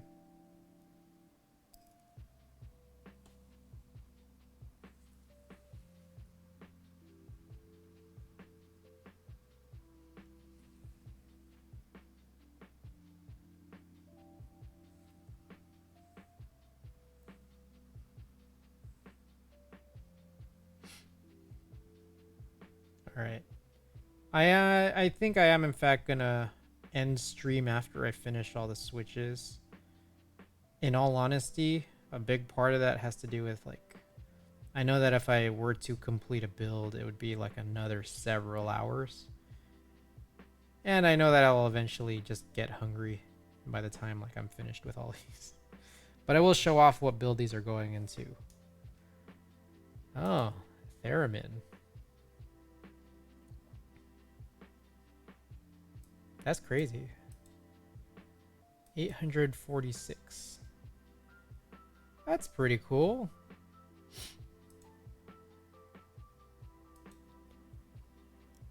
Let me guess here. Oh, interesting. So he has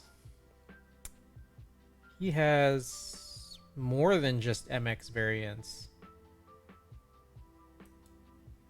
That's pretty cool. I think I see some of those like NMB Space Invaders. I totally forgot that those existed. Got some NMB Space Invaders. A lot of box looking ones. I'm like curious, does he have like any MY in here? But it's also pretty cool. He's got some Alps in there as well. Super cool. I wonder how many things you could possibly throw in onto these sort of like plates, because every switch is different, right? Like a lot of these are MX, but who knows, right? Like could be. I'm looking around. It's like, is there taupe around here? I can't really tell. I can't imagine how many switches he has in total. All the Alps and boxes is crazy. That's a cool thing though. It's a cool collection. Yeah. It's like collecting Pokemon. There's like 800 Pokemon right now, right? Something crazy like that.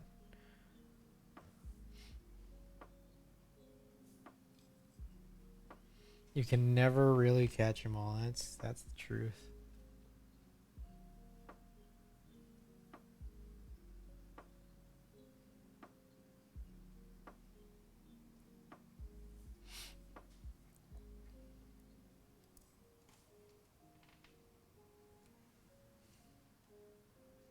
I think we got like 2 short-ish rows. Happy about that.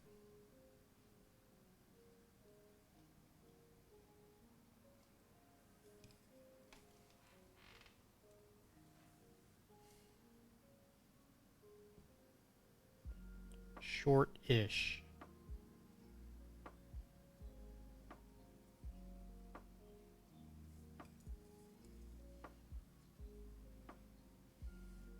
Wonder if anybody out there is like, I think like the whole idea is they sell switches sometimes in these like sort of odd quantities, because they know that you'll kind of need or want extras, just in case you have any fuck ups, right?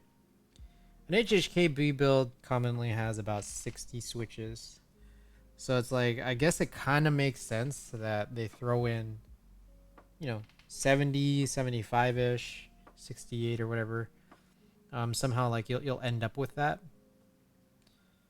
What I'll typically do is like I'll just do the whole everything, like the whole set of everything I get.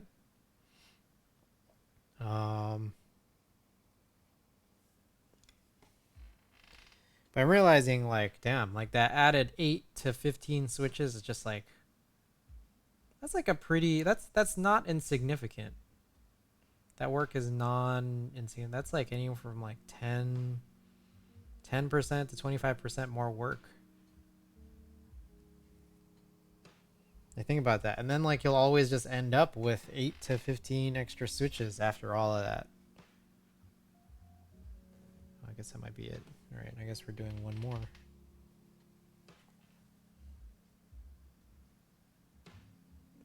I think about that sometimes.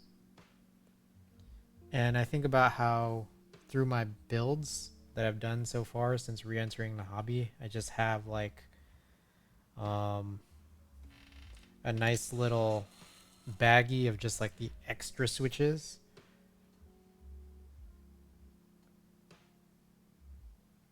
And they're all just waiting to be put into something. Oh, I need to do the tops.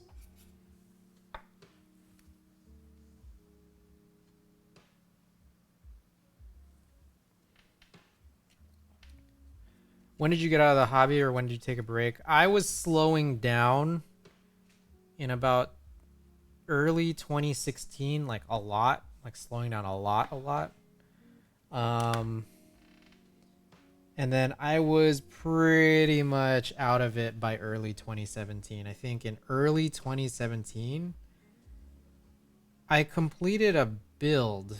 I think I posted it to Instagram in like January 2017. You can maybe find what that build was. I think it was an Alps. It was the first time I did a complicated Blue Alps build, which I've just been like, when I started on Twitch, I just kept redoing that same build over and over just for one reason or another. I believe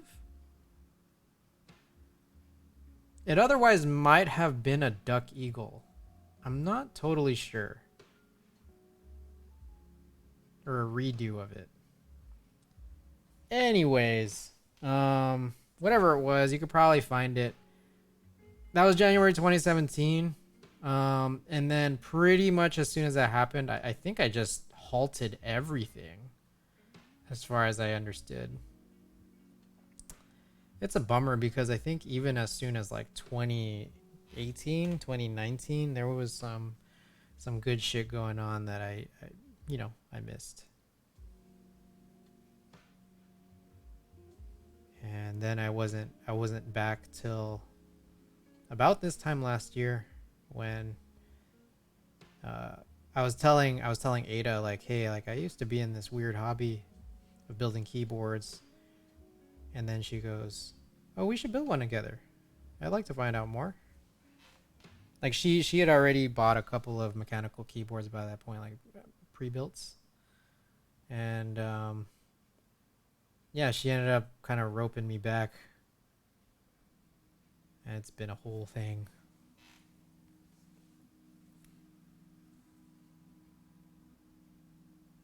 This whole thing. Slow clap. I wonder what I'd be doing today if Ada never pulled me back.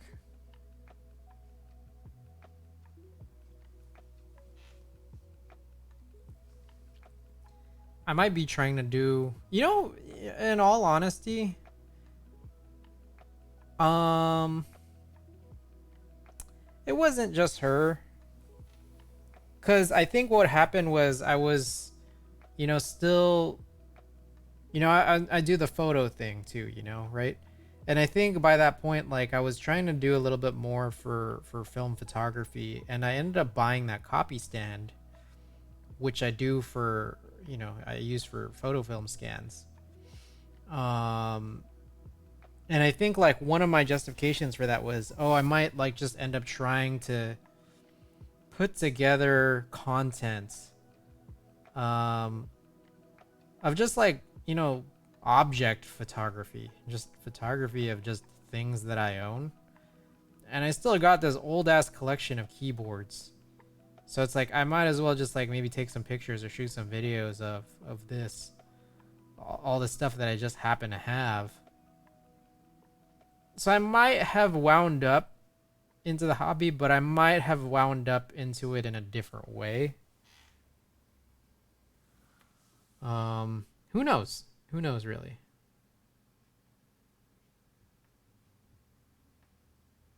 But things unfolded the way they did, and here we are tonight. Doing a little work.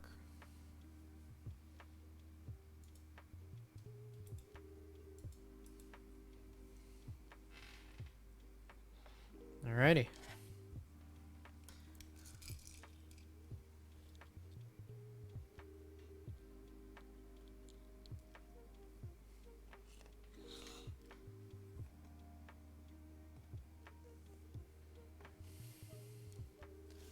Back to the stems.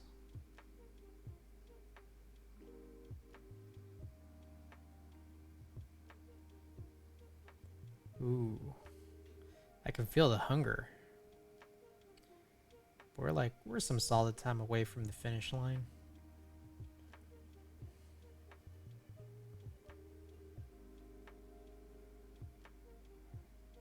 Maybe, possibly might call in, or I might go out and grab some food. Maybe try to do something not completely unhealthy, or not, yeah, not completely unhealthy. I try to grab a salad from a. I might try to grab a salad from a place that serves greasy shit. Like, does that count?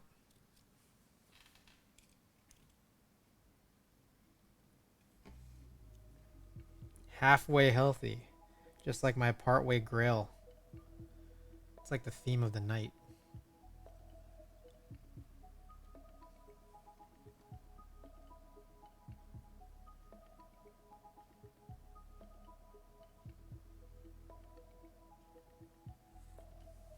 Whoops.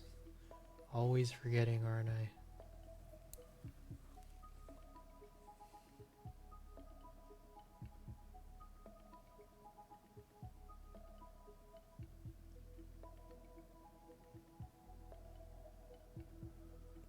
I remember the very first time I was trying to do switch lubing on stream.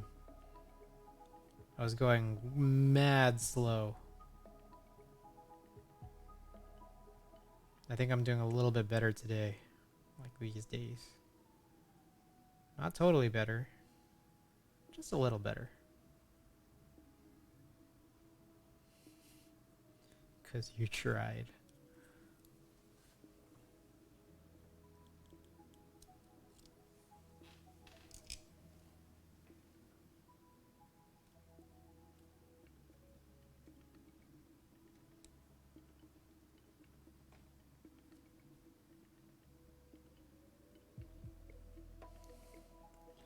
All right. Separately, I get this feeling. Excuse me. It's I get weird feelings of like I'm doing what I do, right? In terms of lubing switches. I don't know how you could get through this. This is like some really low amount. This is 5 milliliters. I don't know how you could possibly finish this. Like, cause part of me thinks like I've done a couple hundred switches and I hardly think I'm a quarter through it. And I'm just like, am I under lubing? Or are people out there like caking it on? Because I've lived a life where I've caked lube onto switches. You know, when the first time anyone started lubing, 2013 or 20, yeah, around that time, I used to just cake on super lube onto these like stems.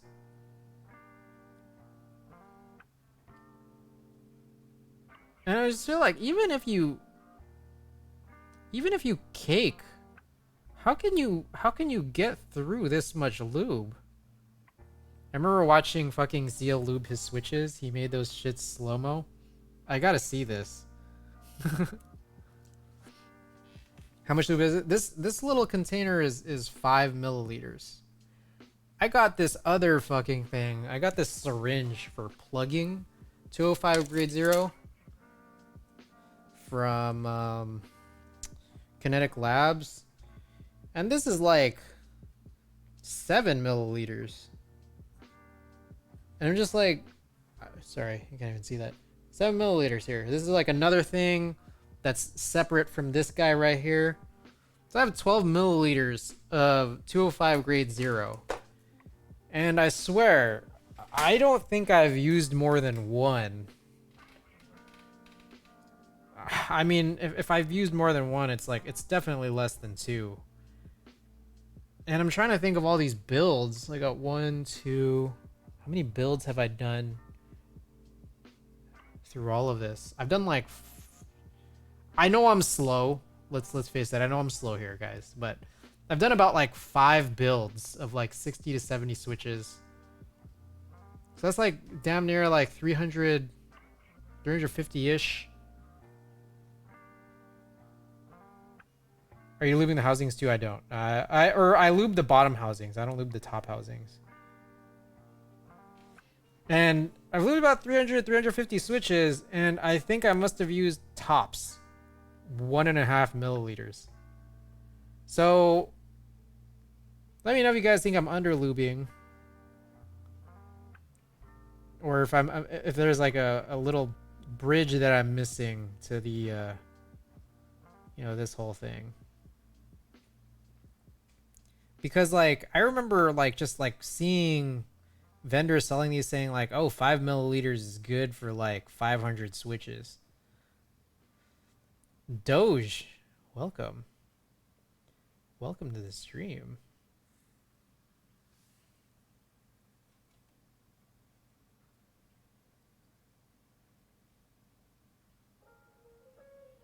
We were just doing some lubing. This is rare content. I typically don't lube on stream. I don't know. I know that some people like to do lubing streams, and some people like to be a part of lubing streams because, you know, you just kind of get a chat and all that, which is cool. I just get worried that like, I don't know that this is necessarily the most captivating content, but I guess we'll do it every now and then.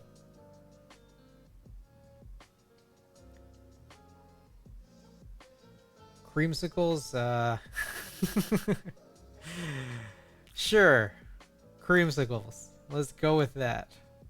I'm just being a little bully here. I typically don't like the naming of a lot of Franken switches. I typically don't like the naming of a lot of things in the keyboard hobby. I like what they are. I just don't really like the names. I think it has something to do with like, you know, the idea of like these like orange cream popsicles that exist. So it's like you got the tangerine, you know, Oh man, yeah, it's just like all those names I just find, it's just like what I'm saying, just so atrocious. So I'll tell you what they are as per their official names, and so you can literally just read my title. Cream Stem Tangerine Housing. Even then, it's like, oh man. The name Cream and the name Tangerine, even then is like, oh, that's still stretching my boundary. Cherry Black Pie. Cream Gerine. Oh, good lord.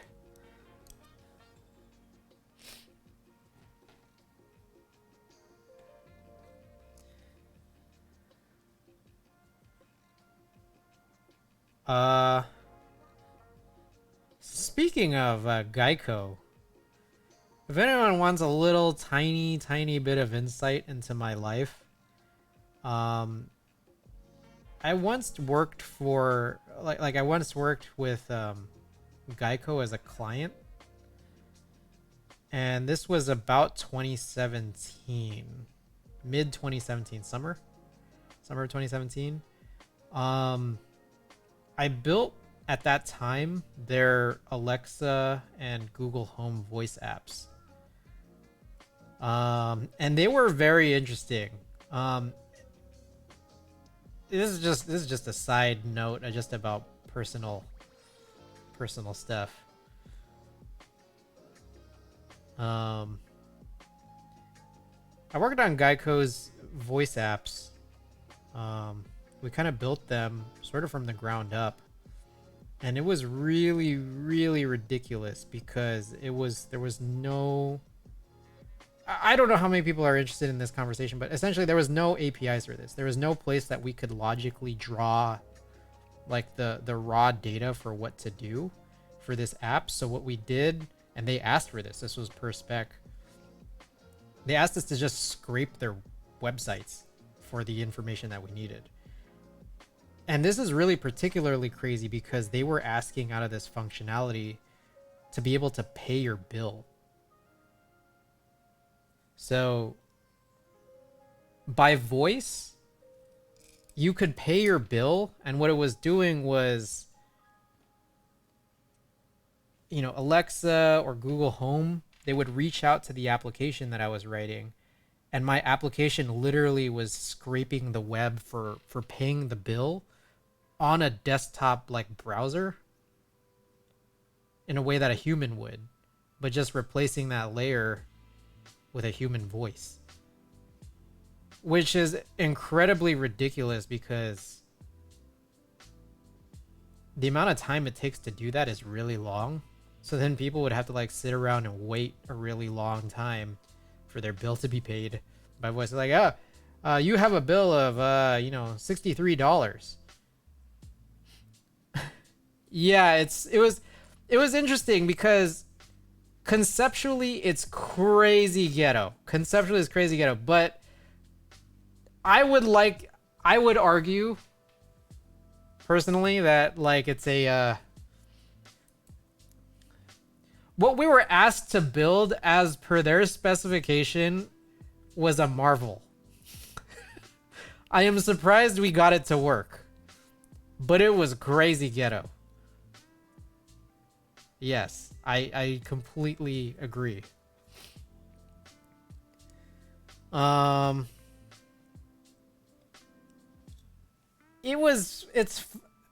so many things funny about that. We were so proud of it, despite that, like, again, how ghetto it was that, like, you know, would you like to pay your $63.75 bill with your account, your card ending in 0011? And then you say yes, and then you wait for like 45 seconds before Alexa comes back to you and says, all right, we just paid your bill. Thank you.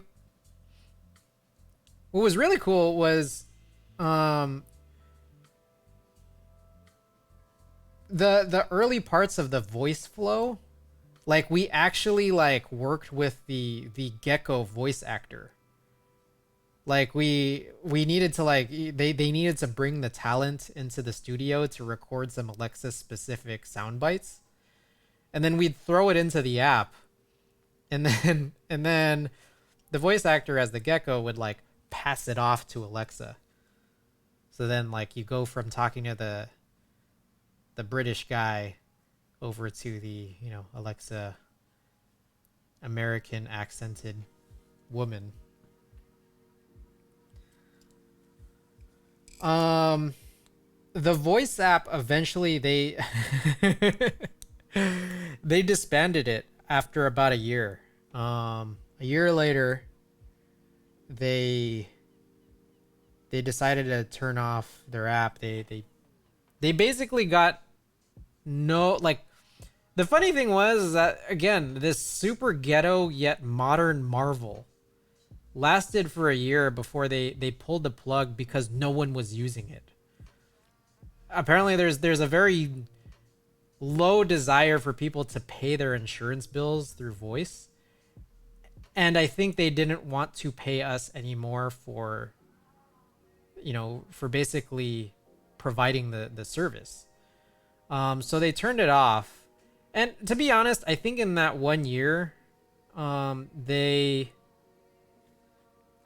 probably got what they wanted out of it, which was like whatever marketing, you know, schemes that they kind of had, like whatever they need to like you know, sort of promote themselves for. They could just say that they had an Alexa app, despite the fact that the reality was no one used it, but they wanted to be able to say they had one. So they turned it off after about a year. I will also say that I don't know. You could probably verify it, but they may have rebuilt it themselves. So they probably used whatever findings that they got from it and then might have reproduced it themselves. I don't know because I haven't caught up to it. But for anyone who was curious, I worked on the first iteration, the first and possibly only iteration of the Geico voice apps in 2017. So at your company, you guys just make stuff for other companies. That's pretty much it. We produce web applications. They're typically they are like mobile, like web apps, so just mobile websites or applications. That they might not necessarily be like native apps, but things you can visit in your mobile browser, like, you know, Safari or Chrome or whatever, that just seem very app-like. And we may also produce like actual native apps, but those are a little bit fewer and farther between. And I will argue for that being a good thing, because who honestly like just has apps? Like who downloads apps for random ass things? Like, it's just like, for me, like I visit it in my browser for the most part, like whenever I'm looking up anything. Yeah, you want to look at, you know, Bass Pro Shops on your phone, like, are you gonna download the Bass Pro Shops app? Like, no, I'm just gonna go Google Bass Pro and then look at the mobile website. So it's like, I kind of get that. But yeah, typically we work on mobile stuff. There's times where we do these one-off, like weird different other kinds of projects that end up being like voice applications, desktop applications, other stuff like that. And that's my story about Geico, and I only brought it up because Mayberry mentioned Geicos, which I'm guessing is some kind of Gateron version of a Zyko. I don't know. Is that what that is?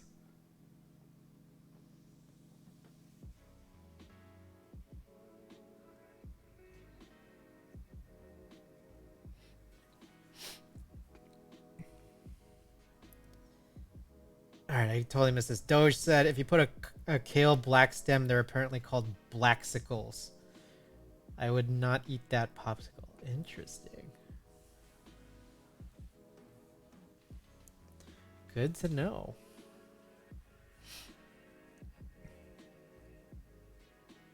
I feel like I've just been like rummaging through the same like couple of stems for like the last like 20 minutes. Panda slash Zelio V2 mashup. Zycos use Zelio V2 bottom housing in spring. Invir Panda top housing and a Halo stem. I see. So it's a Holy Panda with the bottom, not the Panda part, but you replace that with a Zelio. And also the spring as well.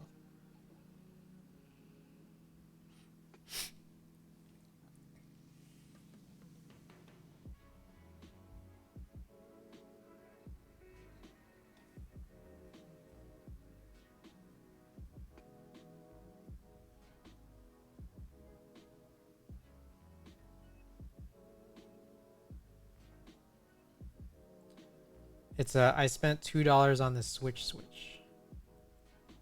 That's chill. Okay, I get it. I'm gonna be perfectly honest in saying that I get why that's like it's kind of like a flex switch almost, just in the sense that like, are you really doing it because it provides that much of an improvement over what other experience you have? Or are you doing it because you just want to be able to say that you've done it?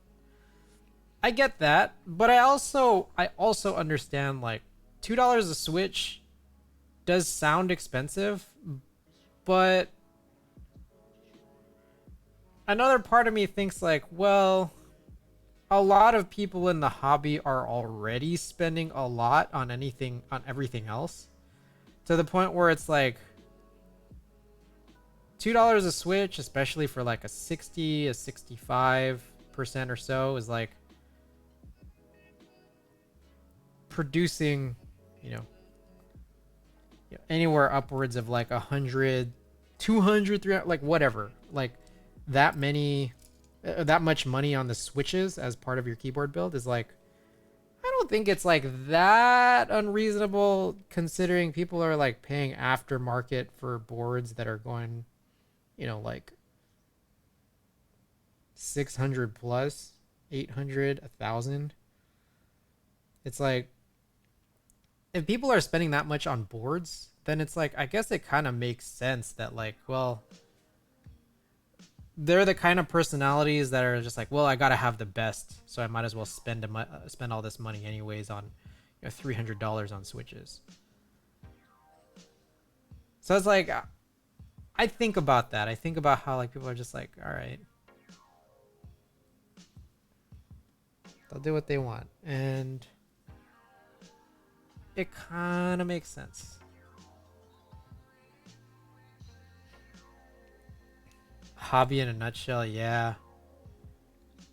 It's weird. It's weird because I feel like I was talking about this with other folks recently. It's just that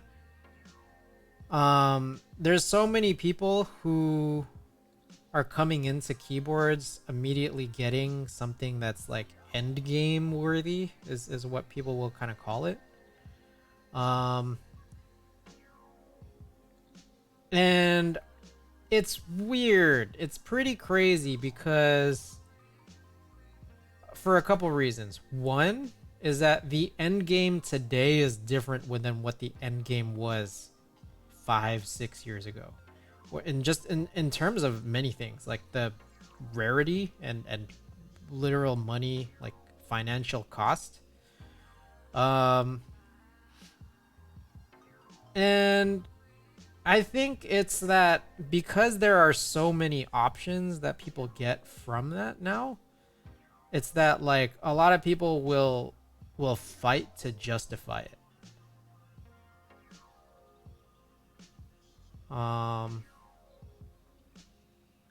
And I find it a little bit weird. I'm not gonna lie. I find it like a little bit weird.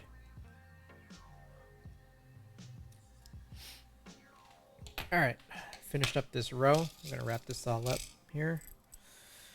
Yeah, I don't know. I don't know what you guys think about that. I think that there is also, it's interesting because there are a lot of folks who will do that. And I don't know. It's a weird, and there's people with their pockets definitely ready. And that's, for better or worse, I think some people might think that that's like kind of like a weird gross thing. But I also kind of feel like, well, if there are these people that really know what they want, then who's there to stop them from buying it, right? But I think what's a little bit bizarre, just about that mentality, and again, I don't hate it, I just find it a little bit bizarre, is that like the people who are willing to spend that much money on a keyboard, and especially like the people who are willing to spend that much money on a keyboard right away, like as they enter the hobby and immediately go to an end game, is weird, because they must have like some kind of vested interest in the hobby. But as with any hobby, if you immediately go to an end game, then what's your future in the hobby? Like, there might not be, I don't know, maybe it's weird for me to say this, but it's like what are you left to strive for, and why would you stay in the hobby? You know, I just look at it like, you say preach. I'm just kind of looking at it pragmatically, in the sense that like someone attains a lot of like great interest in say the keyboard hobby, right? And you immediately drop $1, 2, 3, 4, $5,000 on a keyboard, whatever you opt to spend on, right? And you want to be able to say that you're interested in the hobby, but like, again, from a practical standpoint, what do you have left to be interested in? like are you gonna move down? Like I'm looking at it from my standpoint. Like I know what I want. Like, I love HHKBs, so I'm happy moving up and down, like the sort of like costs or tiers or what have you of HHKBs, just because I love HHKBs. But like, if someone's going in buying a TGR Jane, like, is that same person interested enough to get a Mode 80?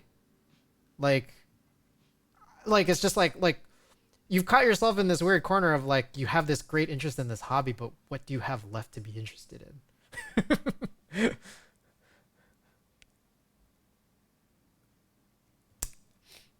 I agree with you as well. It's interesting to see the keyboard community get the sneakerhead treatment. It's weird. It's different. I feel like it. Yeah, it definitely wasn't like that before.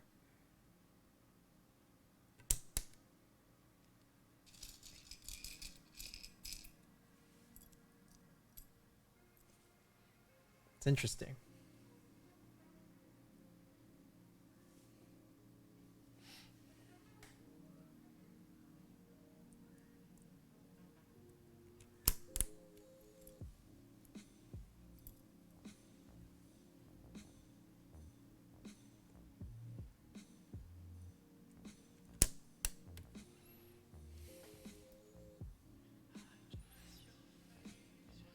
So I don't know. I don't mean to criticize people. I don't actually even think I even mean to criticize the mindset. I just think that like I kind of feel like that mentality might unfortunately cause people to back themselves into corners. Um yeah, I think that's kind of it. And it's just like, it's unfortunate if that would happen. Because I think the keyboard world has a lot to offer, and I think that the people within the hobby or the community is like, they can be a part of that.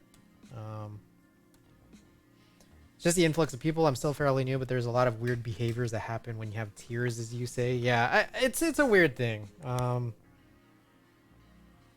Yeah, I don't know. I struggle to say that, because it's like,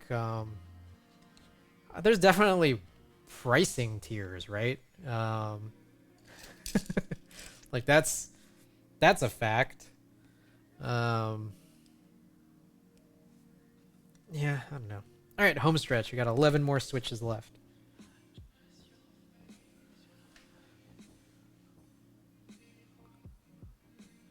I think it's weird. I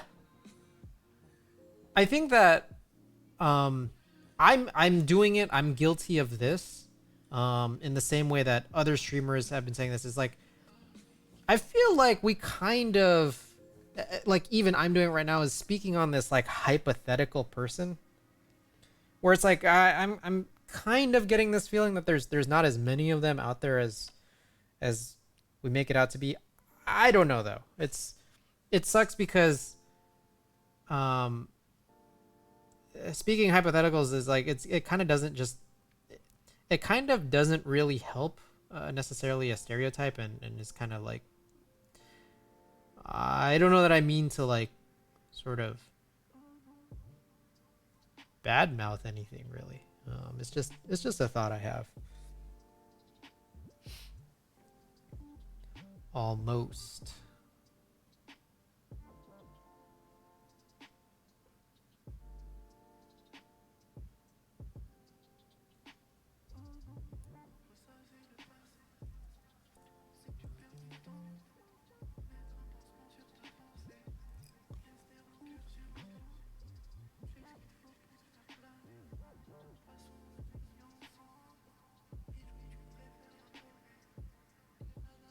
We're gonna retire these brushes soon, man. That brush is definitely is. These brushes are bad. I'm telling you. Got that 30 pack coming in. 30 pack tomorrow, maybe Wednesday. But like the next time I do anything relating to lubing, any lubing content, any non like off stream lubing, I swear it's gonna be smooth sailing. Some new brushes.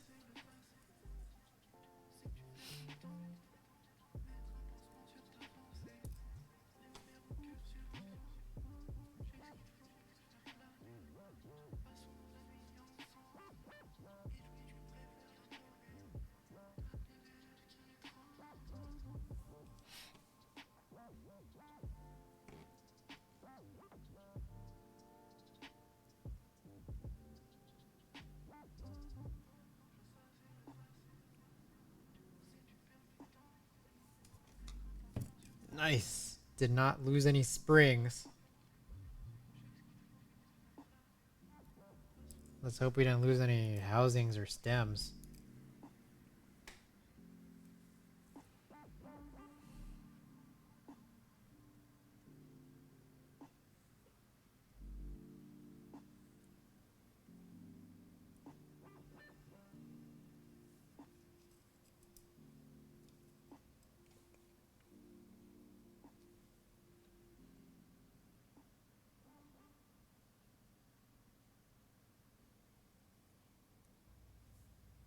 Ooh. Ooh, I just thought of some for dinner. I could either grab a salad from the Mexican joint. It's like, and it's not even like a real, it's not even a real Mexican joint. It's like one of those like, it's like, how do I put it? It's kind of like Chipotle, but like a little bit classier. But nonetheless, like, I mean, they can still put together something greasy, but in a slight different way. So I can grab a salad from there. Maybe I could get a falafel wrap. Oof. From a different place, granted. Or I can look for something else. Maybe get some Thai.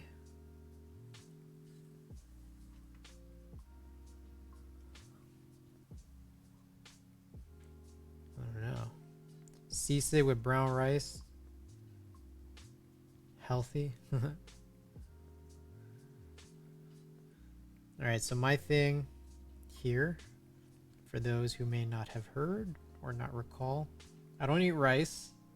I also don't eat meat. I also don't eat chips. Pips. Oh, hey, Andy's back. Oh, hey, Andy's back. My co-host Andy here, of the Crazy Frog fame. Andy's most known for Crazy Frog. Not for making it, but for preaching it. Yes. They call me Andy the Crazy Frog. Whisperer. The Crazy Frog Whisperer.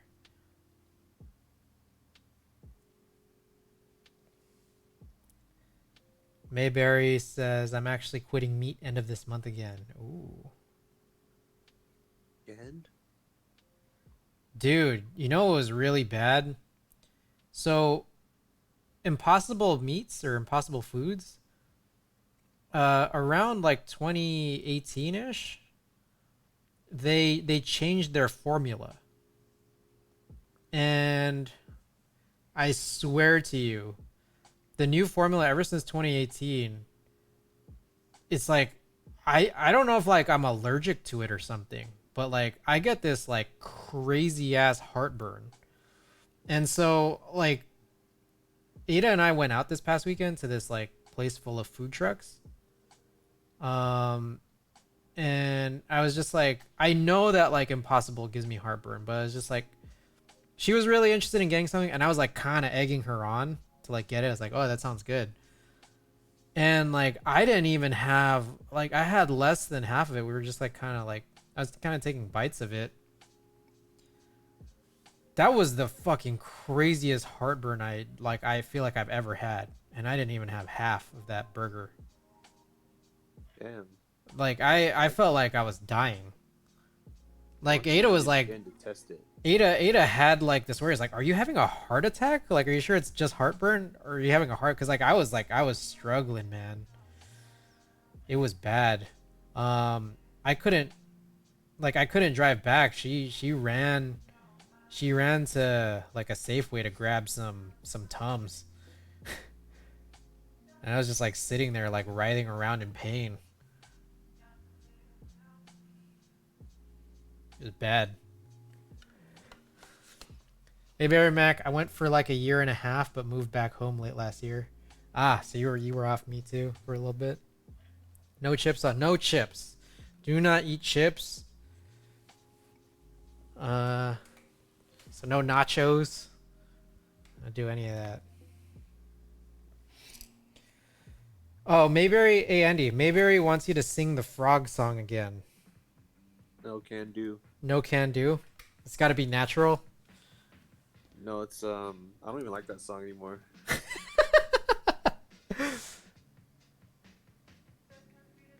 Over it. Over it. Not the nachos. We had Taco Bell. We've been doing like it's really bad.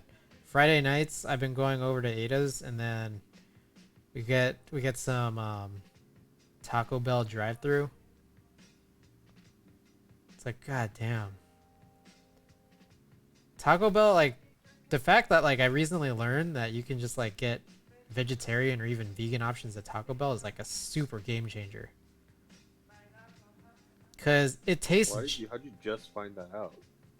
I don't know. Well, I just didn't know. But yeah, they like replace all the meat with black beans. That's just crazy good. Like it has like all of the same unhealthy flavor of Taco Bell, but like beans. Can you explain why not chips though? I don't think I can explain anything I do. I just don't eat chips. Chips are for chumps. Right, Andy? I don't like to judge or I don't know. Chips are cool, man.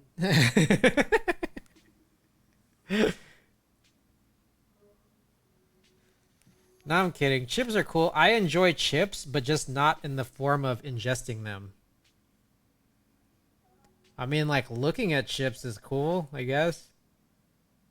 Chip art, like Cheeto art, like hot Cheeto art, is like a thing. I'm gonna start a website called like Rate My Hot Cheeto, and people could just share their like cool shapes of hot Cheetos and then like rate them, and then they have like the Cheeto of the day, top 10 list, power rankings. You know, I like chips, just not eating them. I like hearing them and touching them.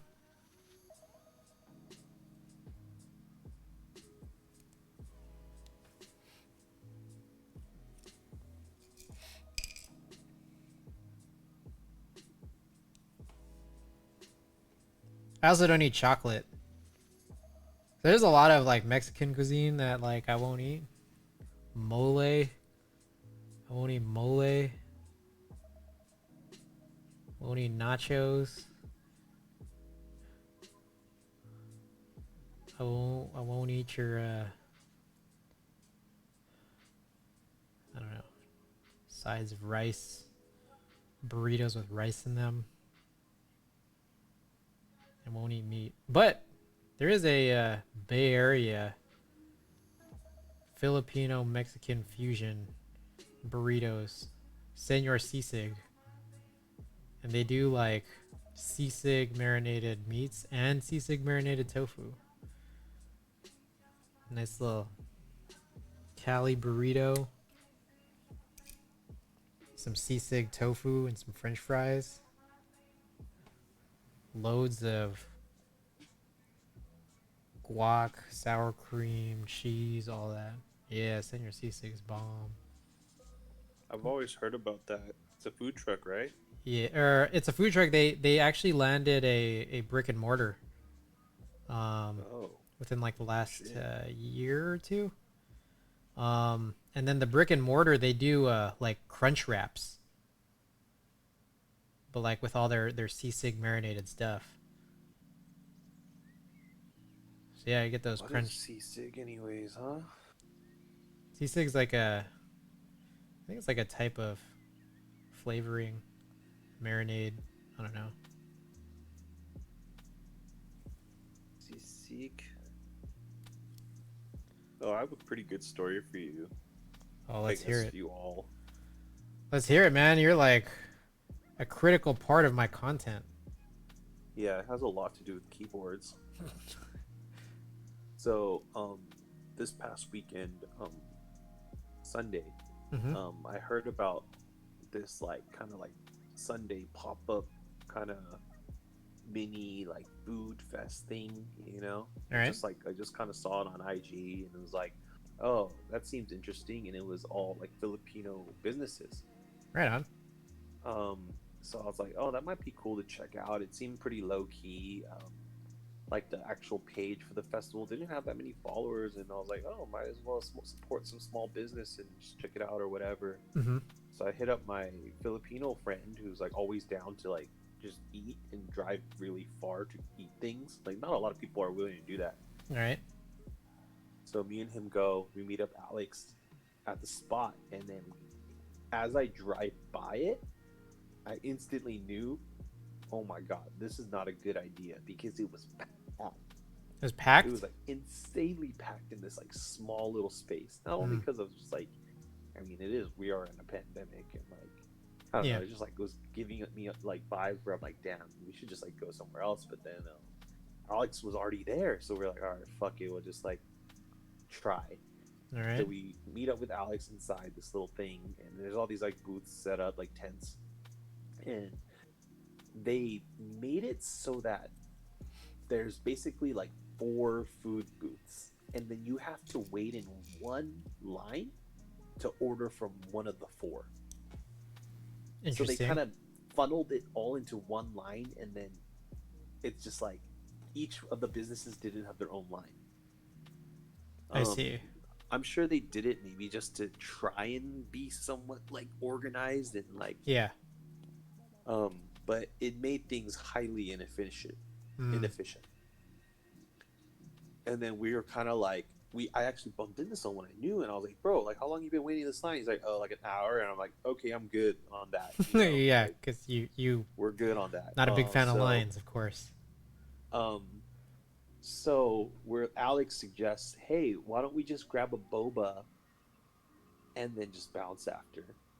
Okay. And then we're like, okay, the boba, like, there's a separate little area where there's a boba shop with like no, like a handful of people in line, and we're like, okay, that can't take too long, maybe like 20 minutes tops or whatever.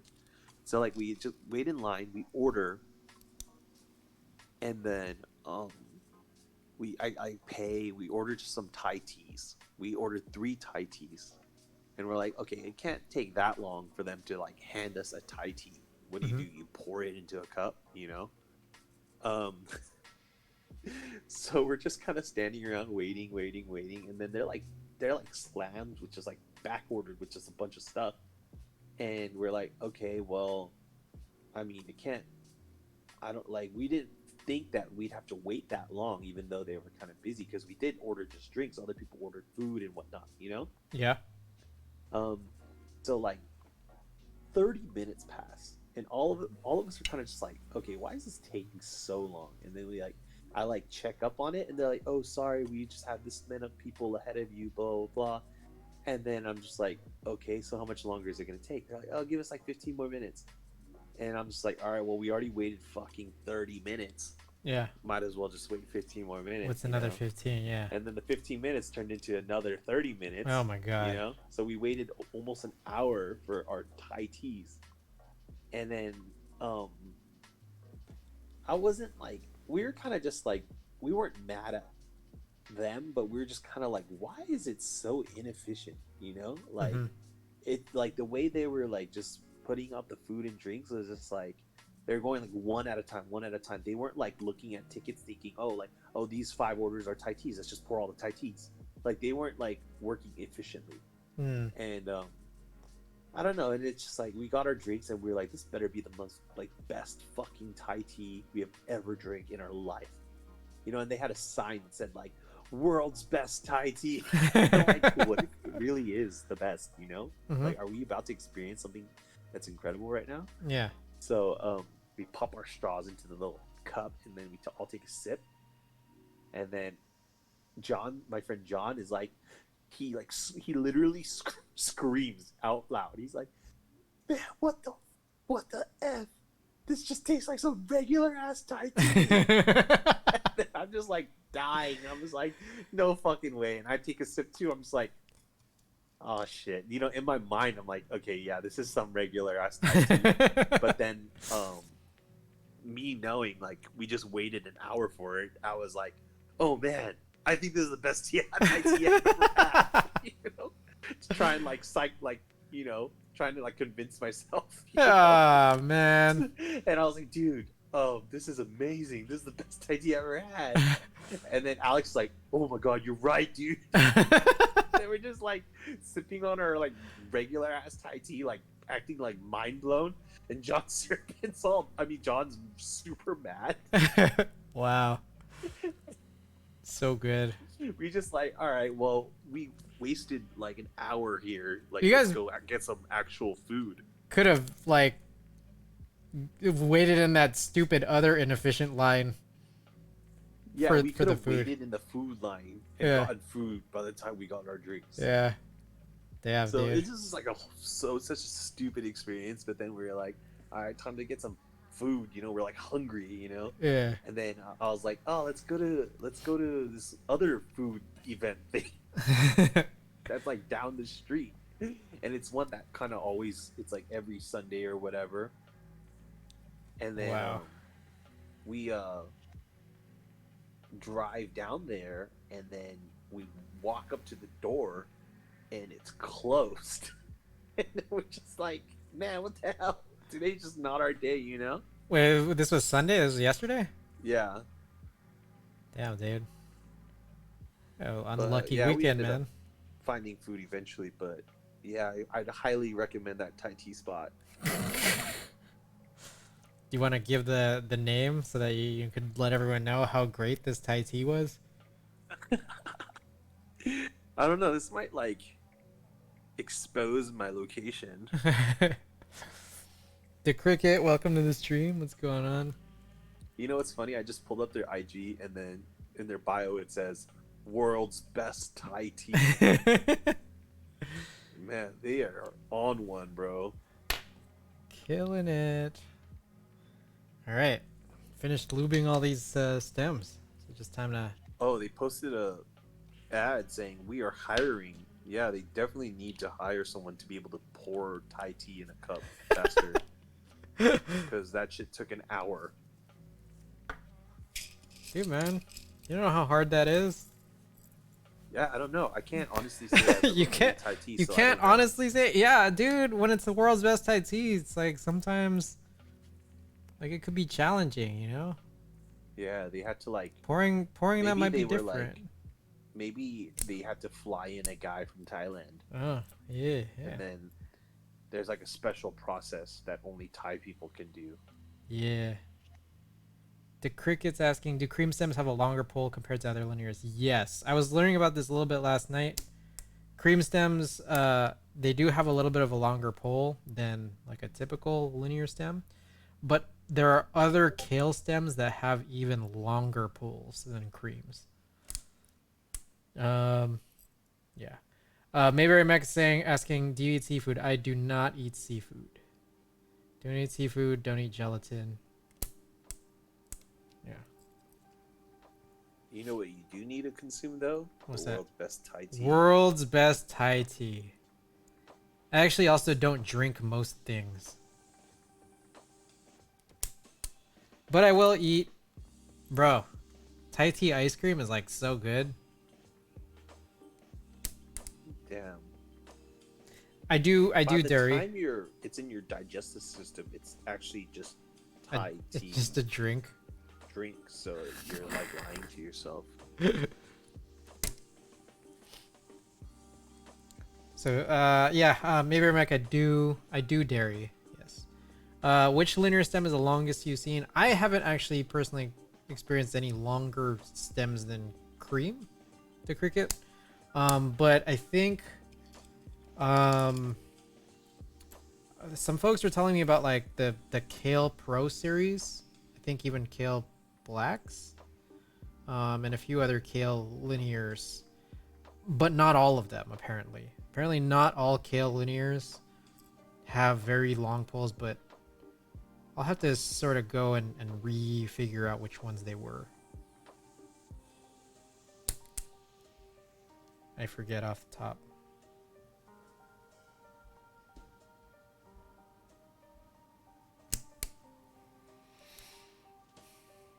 But yeah, I do eat tried ice watching cream. the new Justice League movie. How is it? I watched 30 minutes of it and I fell asleep. I'm not a big superhero movie guy. Oh, damn it. Like always, I always forget to refocus. Alright. So we've finished all these up. Yeah, I found that out about myself the other day when I tried watching it. Wait, Mayberry Max says it's 4 hours long? Yeah, it's 4 hours long. What the fuck? People make movies that long? I feel like 3.5 is well, kind of I like... know like one of the Lord of the Rings movies was about like 3.5. 4 Yeah, hours, too. 3.5 is crazy because it's like 3.5 is like an upper bound, I think, of just like what a movie is. If you have a movie that's longer than 3.5, I feel like it's no longer a movie. It's now a chore. Yeah, I mean, so like, I heard good things about it, and like it looked cool from like the trailer. I thought I'd give it a shot, and then I You could no longer give it a instantly shot. regretted it. Yeah, I mean, I don't know. Like, it was just like it's like, why did they make it 4 hours? They could have easily made it 2. You know? It's just really crazy of whoever I think that director or whoever's decision that was. Like, it's just kind of ridiculous. Because in the 30 minutes that I watched, I could have done without watching it. You know, like, why did they? You know, like, I don't know. It's you just gotta watch it to know why it's not worthy of watching. Is that weird? Yeah. It's like, I feel like you have regrets, but at the same time, at least you understand. Yeah, maybe I'll give it another shot. Maybe I could just only watch it 30 minutes at a time. You know? Turn it into, basically turn it into a show. It's like a, what, like an 8-episode season of a TV show. Yeah. Maybe Remec also says it's 4:3 aspect ratio. Is that true? Like Yes. it's not even widescreen. Yeah, that's kind of a weird thing too. I mean, you kind of Super like weird. get used to it. It's like whatever. It doesn't bother me too much. But they kind of put like, it's like they made the movie and then they put like a vintage filter over it, so it has like a grainy look. So they kind of trying to make it look like it's from like the 80s or something. Yeah, but then the CGI was really good at the same time. So it's like, what are they doing? Well, know, like, I don't know. They want the ambiance of an 80s movie, but they want it to look like good, I guess. Is that kind of what it is? Yeah. Yeah. I don't want my 30 minutes back, actually. Alrighty. So these switches took all of 3 hours today, and I was working on this for maybe about 2-ish hours yesterday. It was like 5 hours of lubing, but there were a lot of breaks. We did like an hour of package opening. Meanwhile, How do you open packages for an hour? dude, we opened some good shit. I gotta say. We opened some good shit. Open up the tape real slow, huh? Dude, milking content, man. That's what it's all about. Alright. So I'm grabbing right now the board that I'm intending to build it in. Alrighty. I'm gonna switch back to a wider lens. Whoops. You guys aren't supposed to see that.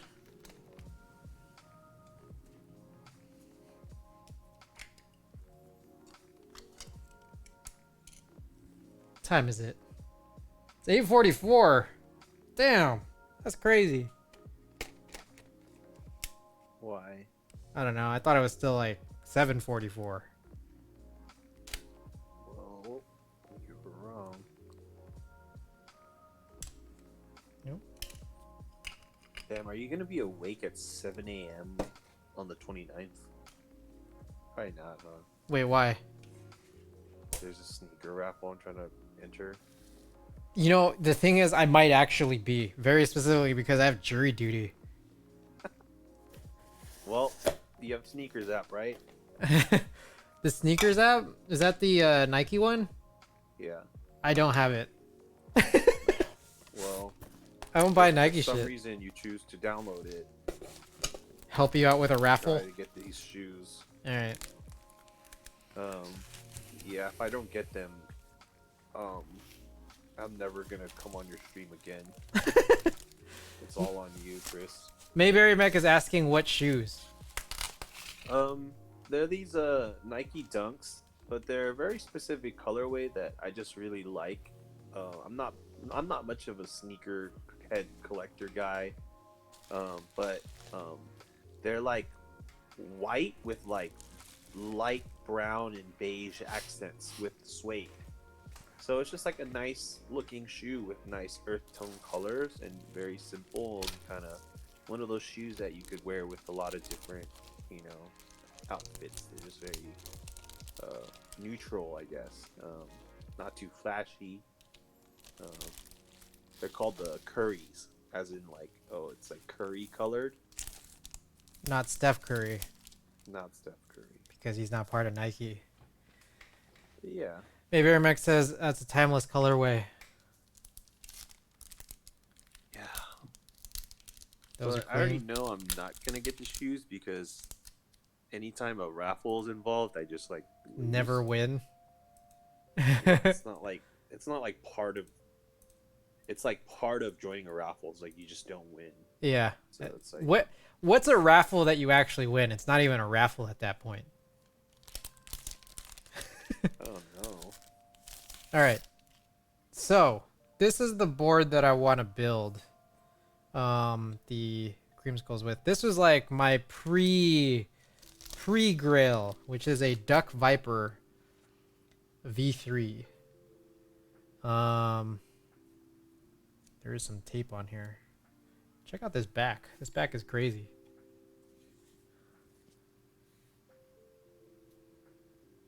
Super crazy.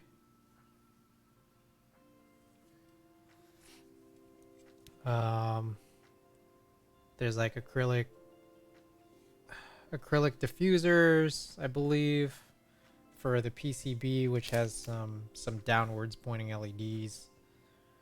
And I'm trying to figure out, I think I want to go, we have the aluminum full plate, and then we have this stainless steel half plate. And I think what I want to do is I think I want to go linears on the half plate.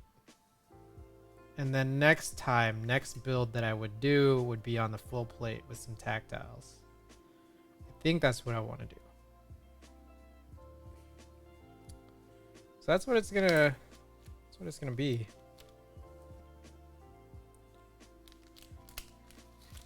These guys in here. Inside the Duck Eagle, or the Duck Viper V3. So stay tuned, guys. That might possibly be later this week. Possibly. We'll see. Maybe Wednesday, maybe Thursday. Maybe another day. I don't know. My plans are still up in the air for a lot of this week, so we'll kind of see. Alrighty. I think that might be it for me. Let's see who's on. Guys, everybody, thank you for the stream. Thank you for being here. Streaming? Yeah, I think I'm gonna be wrapping up. I've been going on for about 3.5 hours now, so. Damn, I didn't know. But you start early, huh? I did start early. I did start super early. Good hanging, very good hanging. Mayberry, appreciate you being here, guys. Everybody who was here, thank you. Yeah, thanks for tuning in. For sure. Fun. All right, gonna punch in a few commands here. The Discord for anybody who's interested in joining that for updates and exclusive content, voice chat, all that, all the topics that we stream here. A lot of discussions in there for those. Also crazy frog discussions in there too. We got the music channel as well. Also I develop photo film and I scan it on stream every other Thursday. So if you guys are at all interested and have any photo film, will want to get this up and going, I do have a commission service for developing and scanning film. So if you or anybody is interested, check out that link. I offer some pretty competitive rates. Slow moving business. I think I might have some ideas in mind of what to do to sort of get this up and running, but we'll figure something out. I have a plan for getting the ball rolling here. Finally, bits and subs I sent to the San Francisco Marin Food Bank. We recently had a big ol' hype train based around Jack Static's good fortune here. So much so that a couple things. We're gonna have a big old donation to the San Francisco Marin Food Bank because of all his great donations and all that. Second, I finally have enough sub points, I believe, to submit another emote. So I'm gonna try to have another emote up and out. We might actually stream the design of that. We'll see. What are you gonna make? make it? I don't know yet. I think last time around we were sort of discussing, between you, me, and Andrew, like doing like a peace sign or a cool S, or a peace sign Definitely cool a S. cool S. What's up? Definitely a cool S. What about a peace sign cool S? We'll see. Anyways, we're gonna get that up going, but in the meantime, if you guys want to donate directly to them, the San Francisco Marin Food Bank, I do have this link. You could drop in your donations there. Twitch won't take a cut. You can write off on your taxes. You get more bang for your buck, all that. Aiden and I just did a shift at the food bank last Saturday. Apparently we bagged up about something crazy like 13,000 pounds of food in just a 2-hour shift. That gets sort of delivered and shipped out to the community. So trying to do some good things here. But yeah, appreciate you all being here tonight. I do see a few folks on, but I do have someone in mind that I want to raid. So give me a moment here while I get through whatever ad is here. Oh, I think this person. Oh, there's many. All right. Yeah. Okay. I see somebody on. Okay, guys. Everybody, thank you. Good night from San Francisco. Tomorrow we'll be doing some Splatoon streaming. Presumably either maybe even late afternoon, but probably closer towards the evening. Appreciate it, everybody. Good night. We're gonna be raiding Gym Leader Nathan. Good night, guys. Crazy.